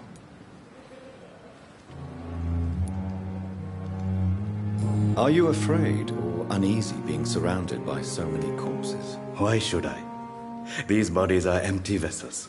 Flesh left to decay. Poof! No soul anymore. All gone. An interesting point of view. And quite an exotic one, too. Most people fear, or at least have a respect, for dead flesh. Sir, as a medic during the war, I learned to face my death and the death of others. It's the pain we have to tame, not death itself. How did you get this job? After I left the army, I worked as an undertaker down by the docks. A dangerous place with many an unpleasant business there. Milton Hooks helped me get a job here.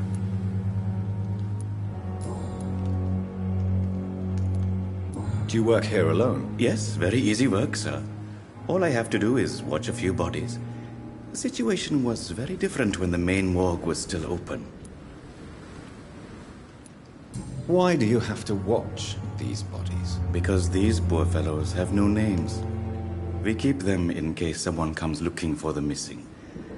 Sadly, very rarely happens. Why close the hospital's main morgue? It was for sanitary reasons after the beginning of the epidemic. Cadavers had to be moved to the nearest mass grave.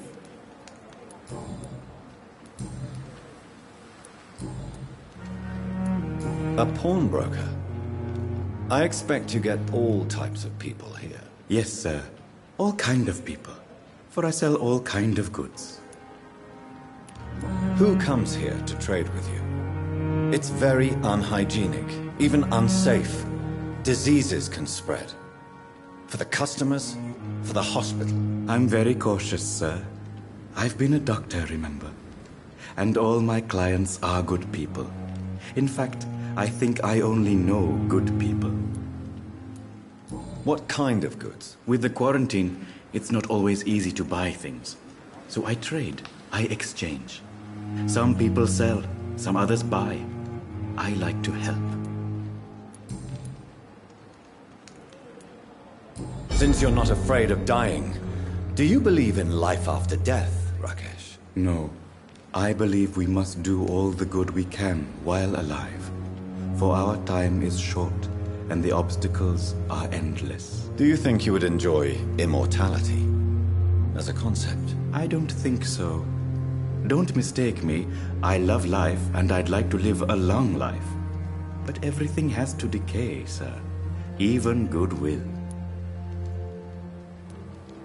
Do you really believe goodwill cannot last? As I said, sir, everything decays.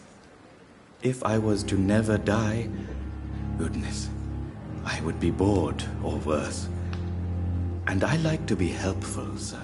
Quite depressing, wouldn't you say? Yes, but the good news is we'll all die before losing our humanity, sir. So you're ready to die? No, I'm not. I don't fear death, for I won't see it. What troubles me is the pain my death will inflict to those I know. You're a wise man, Mr. Chidana. No, Dr. Reed. I am a foolish man. But I like to think otherwise.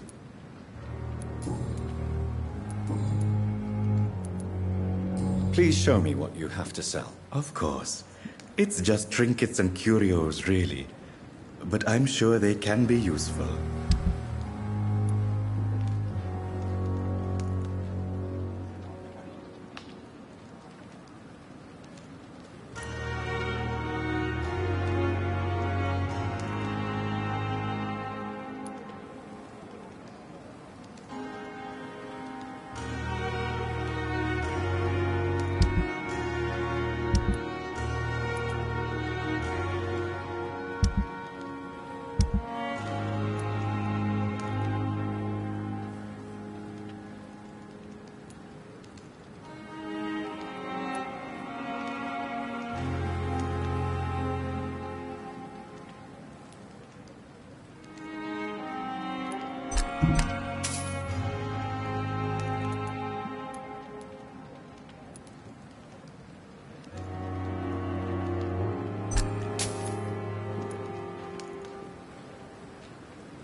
Never ceases to amaze me how you, the dead, seem peaceful and lost at the same time.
Skal voices in the garden.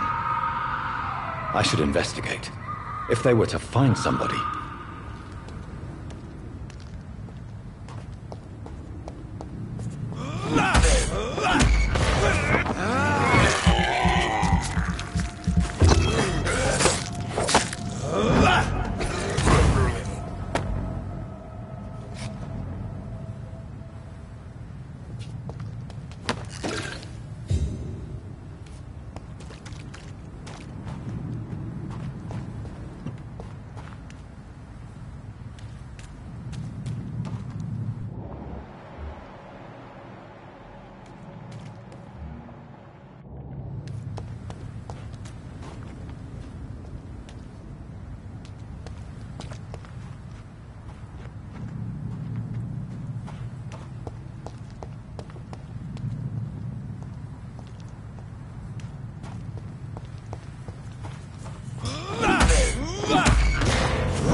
the infected William Bishop.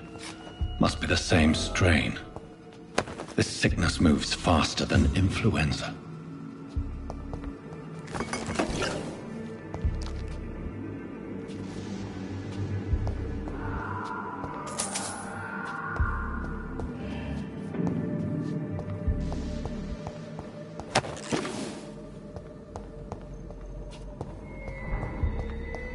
I cannot enter.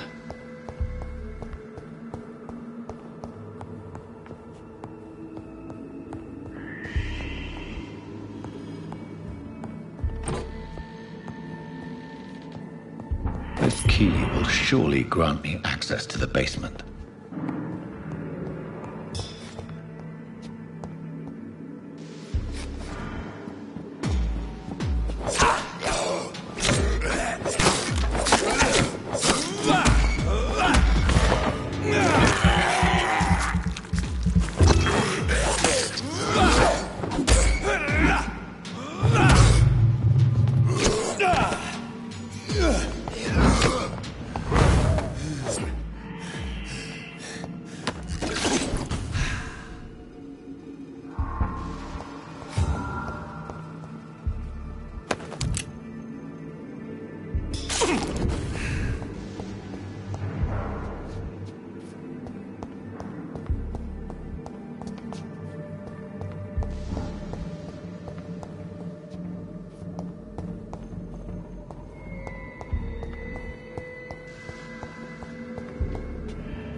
Balls of Mars, fortifiers. As popular as they are ineffective. But they do contain iron tartrate, and that might prove itself useful.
These skulls feed from corpses and the husks of animals. They're not after blood.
Mr. Connor's injuries don't match the report. I'd better look into this. It's locked.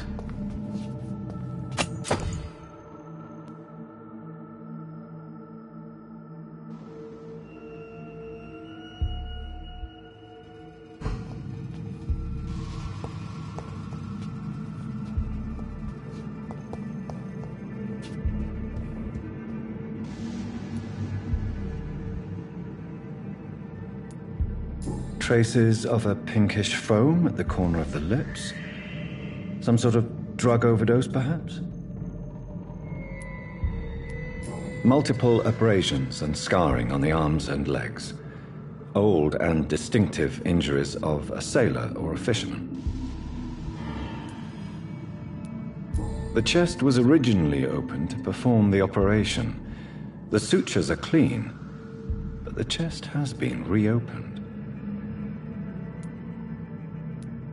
A puncture over the left lung, possibly a chest tube insertion. Not the cleanest work, but I think it was successful.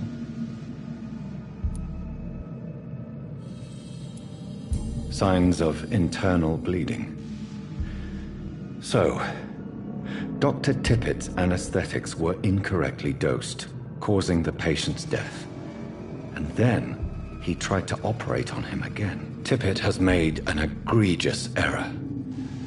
It's time we talked.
Scowls can be so ferocious. I'm not sure I can defeat them without becoming stronger. To drink blood is so tempting.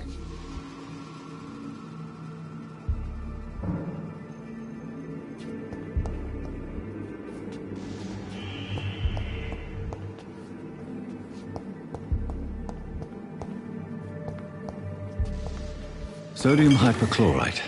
Dangerous to administer, but efficient in the proper dosage.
will not let you down, my boy.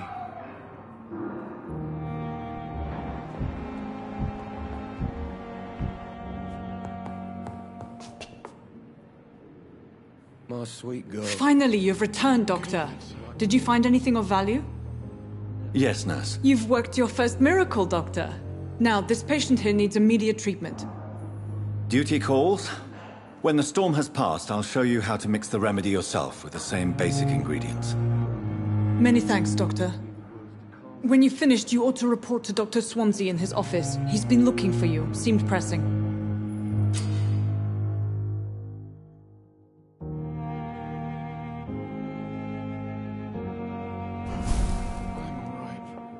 Don't waste your time with me. Good evening. I'm Dr. Reed. Can I help at all? No. Really? Why are you here, then? I don't want to talk. My throat hurts too much. I suppose that this pain is the reason you're here. Is someone taking care of you? Yes. And no. Could you at least tell me your name, sir? Mortimer. Mortimer Goswick.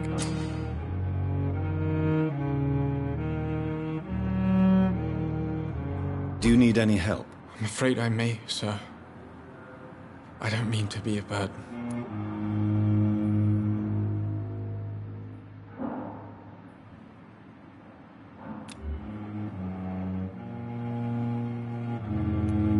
You are not a burden, sir. Healing you is my responsibility. And you have my gratitude for that. How painful is your throat, Mr. Goswick? So painful I'd rather not talk at all, Doctor. I'm sure you realize a doctor and his patient have to communicate, sir. Would it help if I gave you some paper and a pen? Not really. I see. Then maybe it's not just your throat that hurts, Mr. Goswick. Perhaps your sore throat is just the consequence of something more hurtful. Yes, maybe. But I don't want to talk or even write about it now.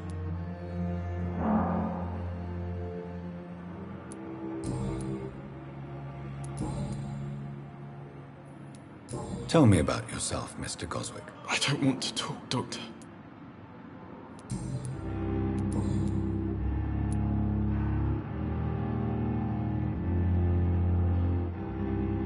How painful is your throat, Mr. Goswick? So painful I'd rather not talk at all, Doctor.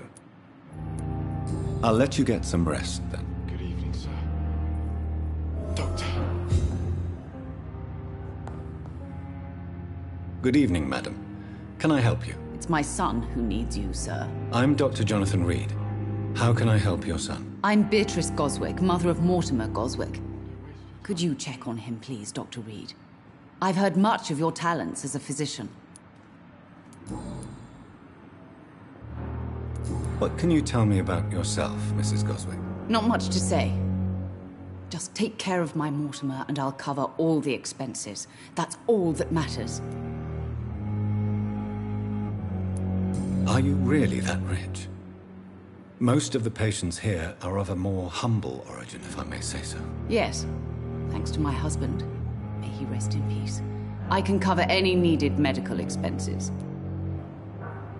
May I ask if you have an occupation, Mrs. Goswick? I'm a teacher by profession. I teach young women who are more ambitious about their futures than their families.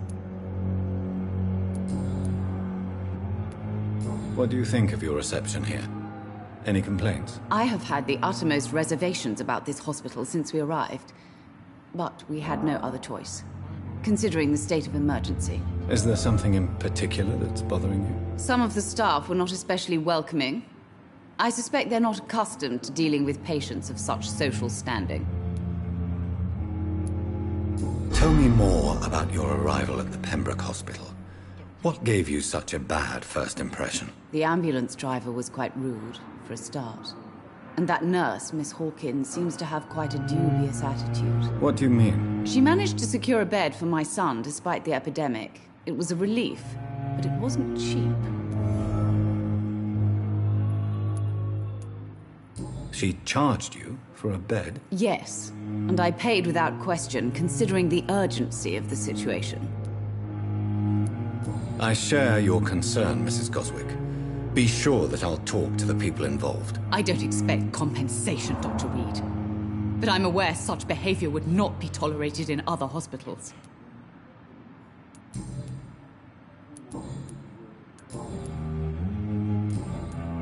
Goodbye, Mrs. Goswick.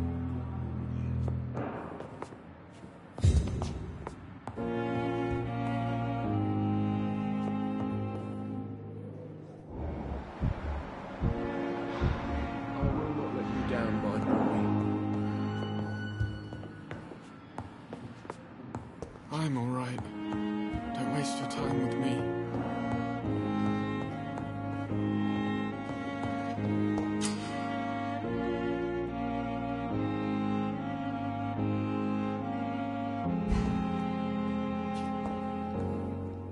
Good evening, Doctor. I believe we're going to be working together. Dr. Reed. Dr. Swansea informed us of your arrival, but I could not dare to believe we'd have such good fortune. Such an honor, sir. Thank you. And you are? I am Thoreau Strickland, Dr. Thoreau Strickland. I'm a great admirer of your work, Dr. Reed.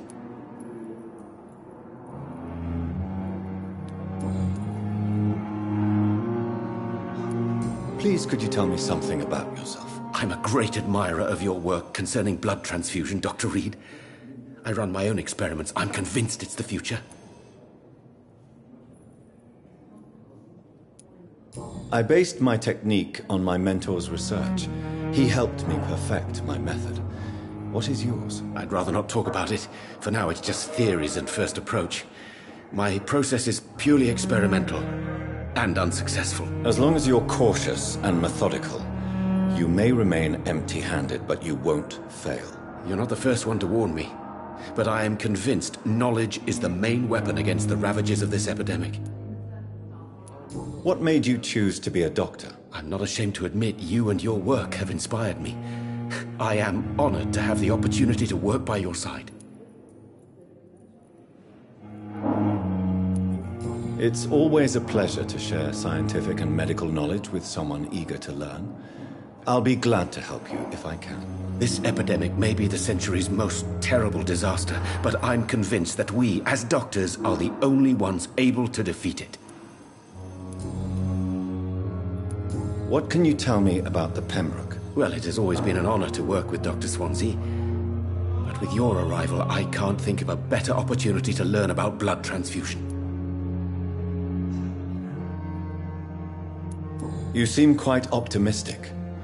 It's a rare and precious attitude in these difficult times. I'm convinced that this epidemic is a test of endurance and dedication for us men of science. Questions remain about our capacity to resolve the situation. True. Last summer, during the first wave of the epidemic, I used to joke with Milton about the extra work. We're not smiling now. Do you need help with anything in particular? Well, yes, maybe. I'm waiting for a batch of products I ordered for my personal research, yet my supplier seems to have vanished. Do you want me to play the errand boy for you? Oh no, Dr. Reed. But if you went personally to his shop, what with your reputation and all, he wouldn't dare to refuse the products I need. I see. Well, give me the address, for I may pass by if I have time. What do you think of Dr. Ackroyd's aversion to modern medical methods? It's a shame he's so narrow-minded. Dr. Swansea taught me that science is about exploring uncharted territory. I'm convinced that's true. With the influenza and all that's going on, you should put your differences aside, don't you think? Why is it so difficult to work together? I believe that if Dr. Ackroyd had been the one to discover the transfusion process, he would be the first to recommend its use. So you believe it's just a question of jealousy and pride? Dr. Ackroyd is as proud as he is blinded by his obsolete concept of medical science.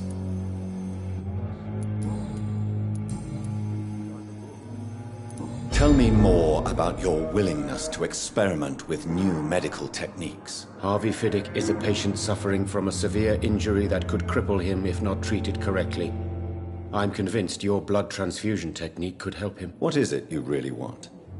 To save him? Or to prove your point? Fair question. I want nothing but to save my patient, Dr. Reed. Especially since I know Mr. Fiddick's story. Tell me Mr. Fiddick's story. Our first diagnosis was compromised because Mr. Fiddick lied to us about the real origin of his injury. He first claimed it was an accident. But why would he hide such crucial information from us? Because he is a proud father, ashamed of putting his children at risk because of his own negligence. This personal involvement could also appear to be a lack of impartiality.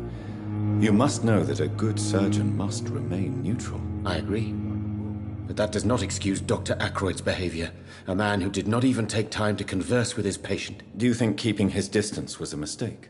All I know is that I'm taking care of human beings with desires, hopes, and fears. Not some biological machine comprised of blood, bones, and flesh. Goodbye, Dr. Strickland.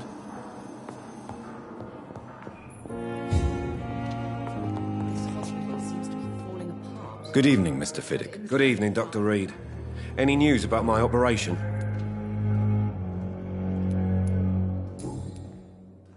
Tell me about your injury, Harvey. Why do you feel so guilty about it? My wife died because of me. And now I may lose everything because I've been careless enough to hurt myself.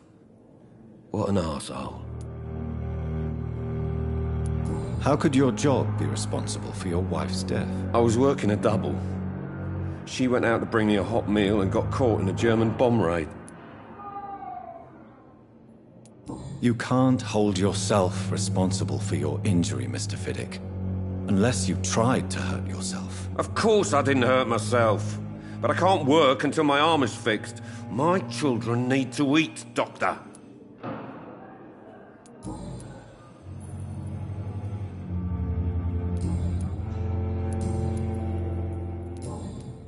Goodbye for now, Mr. Fiddick. I'll see you later. You always knew the words to calm the children, Helen. As for me, what a blundering... I'm quite busy right now, Dr. Reed. Tell me, Waverley, what do you think of Dr. Strickland's enthusiasm for his experimental research? Strickland is playing with his patients' lives for pride and glory. Now that, sir, is unethical. Are you thinking about something in particular? Harvey Fiddick needs delicate surgery.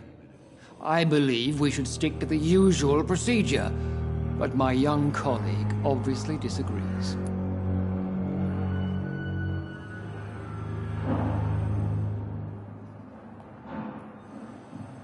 Why do you wish to lead this surgery? I strongly believe that Mr. Fiddick should not be butchered to test an unproven procedure.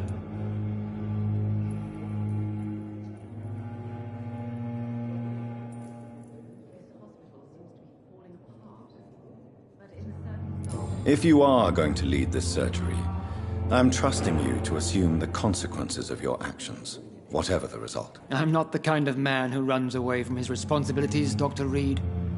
There is no need for you to be looking over my shoulder. And are you not afraid that your rivalry with Strickland may be blinding you? Rivalry? I guess you could call it that. But I will never be childish enough to let my personal feelings affect my judgment.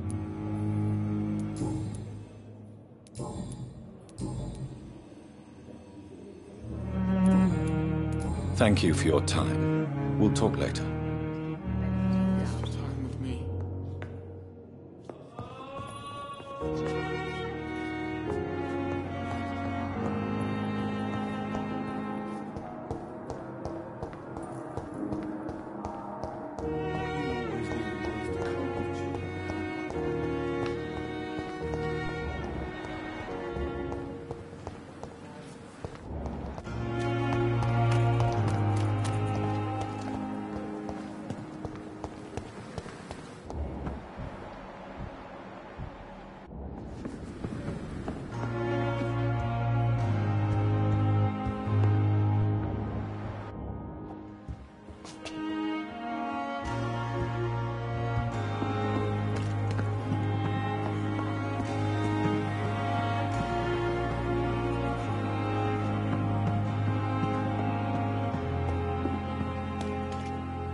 me I were young again. Just a dozen years or so. Good evening, sir. So it is true. The famous Dr. Reed has joined us. I can't think of any better news during these terrible times. Do we know each other? Actually, yes. We met once before, at the Rockefeller University in New York. Dr. Tippett, yes, I remember. I was assisting Professor Carell in his research about coronary bypasses. He had nothing but praise for you. He was also very confident about your future. And look at you now. Eminent surgeon and blood transfusion specialist.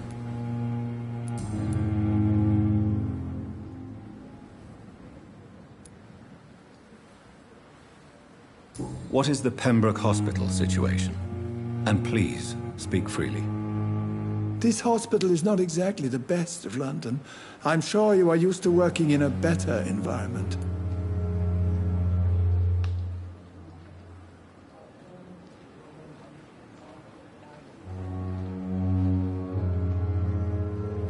It's not exactly the best situation in London either. I can't have expected this hospital to be prepared for what was to come. Don't be misled by appearances, Dr. Reed. This hospital does not lack talented people. It just lacks hope. What can you tell me about the staff in the hospital? Some are really good, and others are not so good. But during this troubled period, there is no time for slander. I prefer to focus on the positive character traits. Tell me more about cherished people, then. Nurse Brannigan is a pearl. She is the most helpful and dedicated nurse I've ever worked with. A clever and cheerful woman. You really seem to admire her skills. I'll go even further. If she was a man, she would be a damn fine practitioner.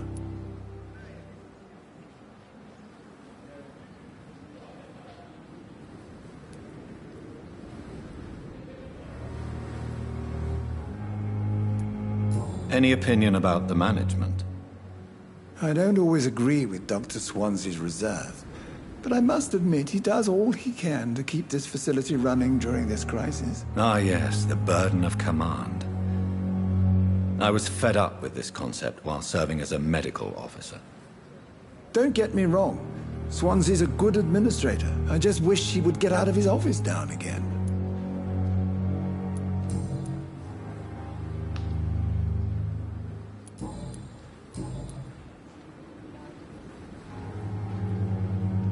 Corcoran, I want you to tell me about Mr. Connor.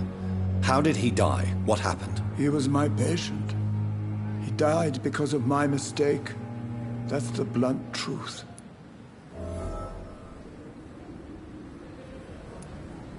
What was the nature of the mistake? It was a twofold error.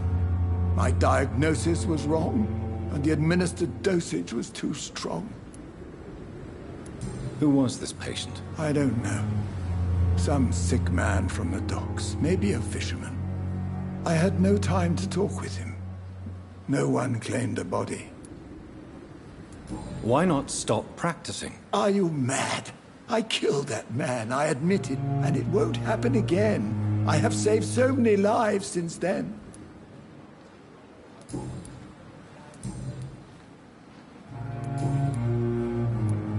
You're exhausting yourself, Corcoran. Maybe you should think about preserving your strength. No. We must keep on healing all those poor souls. We are the last rampart before chaos. Once more, unto the breach.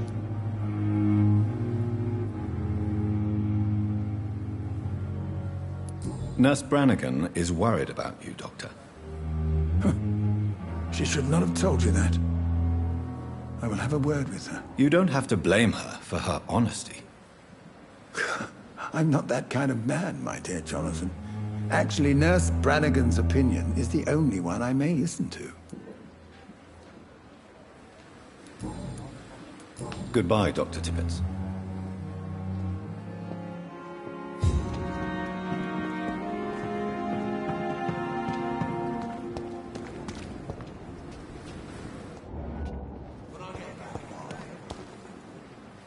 Good evening, sir. I'm Dr. Jonathan Reed. I'm new here. I've already heard about you, Dr. Reed. I'm Milton Hooks, the ambulance driver for this shithole of a hospital. That's quite a blunt introduction, Mr. Hooks. You can call me Milton. I like to speak my mind, Dr. Reed. Perk of the job. Don't judge me, and I won't judge you. I'm not sure I understand what you're talking about. Well, I'm no doctor, but I'm pretty sure a gun can't be used as a surgical instrument. You have a keen eye. I learned to shoot during the war, and have carried one ever since. Old habits die hard. No need to explain, Dr. Reed. And if you ever need a better gun, remember, I may have something for you.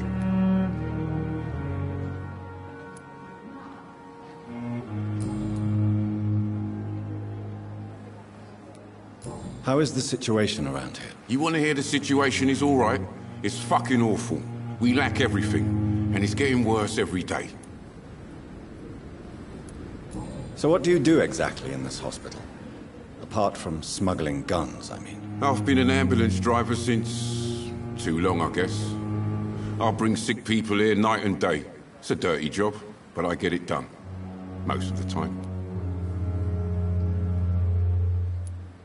Since you're on the front line, how is the sanitary situation in this vicinity? It's a complete disaster. It's even getting dangerous to enter some streets or buildings. Even the locals attack you. It sounds like things have been a bit rough recently. What's happened? Yesterday I got attacked by the patient I was bringing here. I escaped through the hospital's garden, but I lost my wallet when I was running. You left an infected patient outside the hospital? That's incredibly dangerous. Go there yourself if you want, but be careful, Doctor. I'd rather not bring your dead body back. Are you really smuggling weapons through the hospital? And why not? I've already been attacked by patients, you know. And by gang members willing to steal my money. But you're not defending yourself. You're selling guns to civilians. You keep people alive your own way, Doctor. I offer them another way to protect their health. Why do you have such a mediocre reputation among your colleagues, Milton? Fuck them. Nobody knows the horrors I've seen since working here. This city was sick long before the epidemic, Dr. Reed. I know it's a difficult task, but correct me if I'm wrong. Is this not the job you are paid to do? I've seen babies left to die while their brothers were properly fed. Underage girls and boys sold to all manner of perverts. I'm sorry, I don't know what to say. Yeah, exactly. We lack words. So excuse me if I don't look on the bright side of life.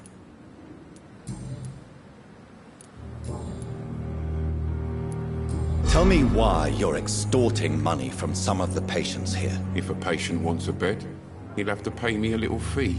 That's all. Where did you get the idea for such an immoral scam? Funny you should ask. The first time it was from a patient who bribed me to get a bed. It's only then I realized I could make a fortune.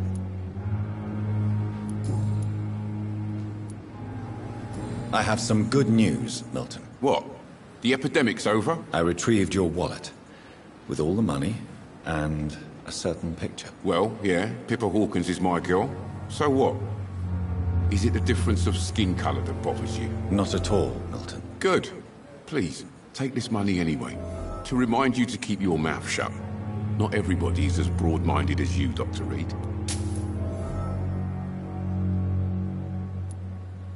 I'd like to see your goods. Wise choice, Dr. Reed.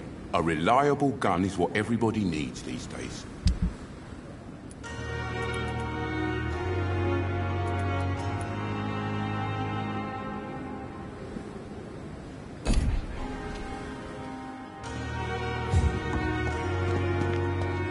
Perhaps I should have considered the offer from that candidate fella.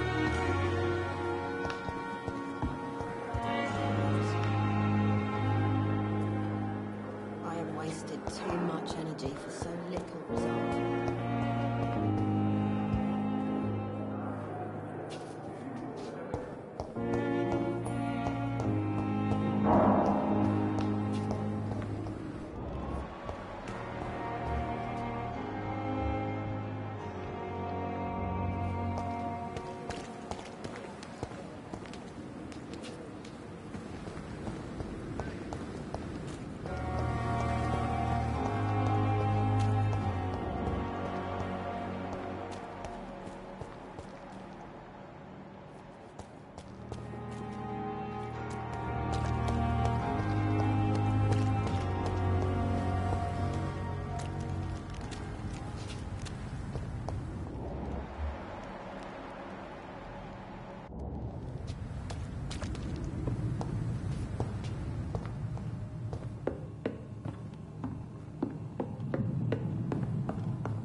Watch yourself!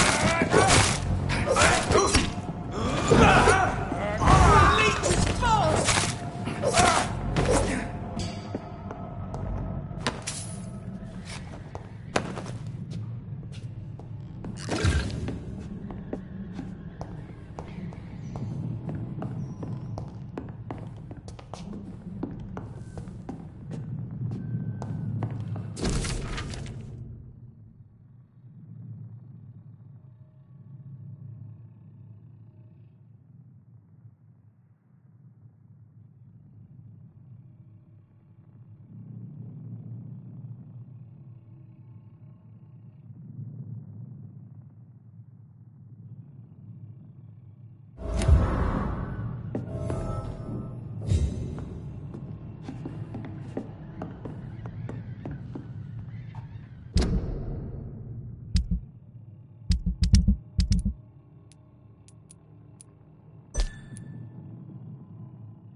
The flower's dying.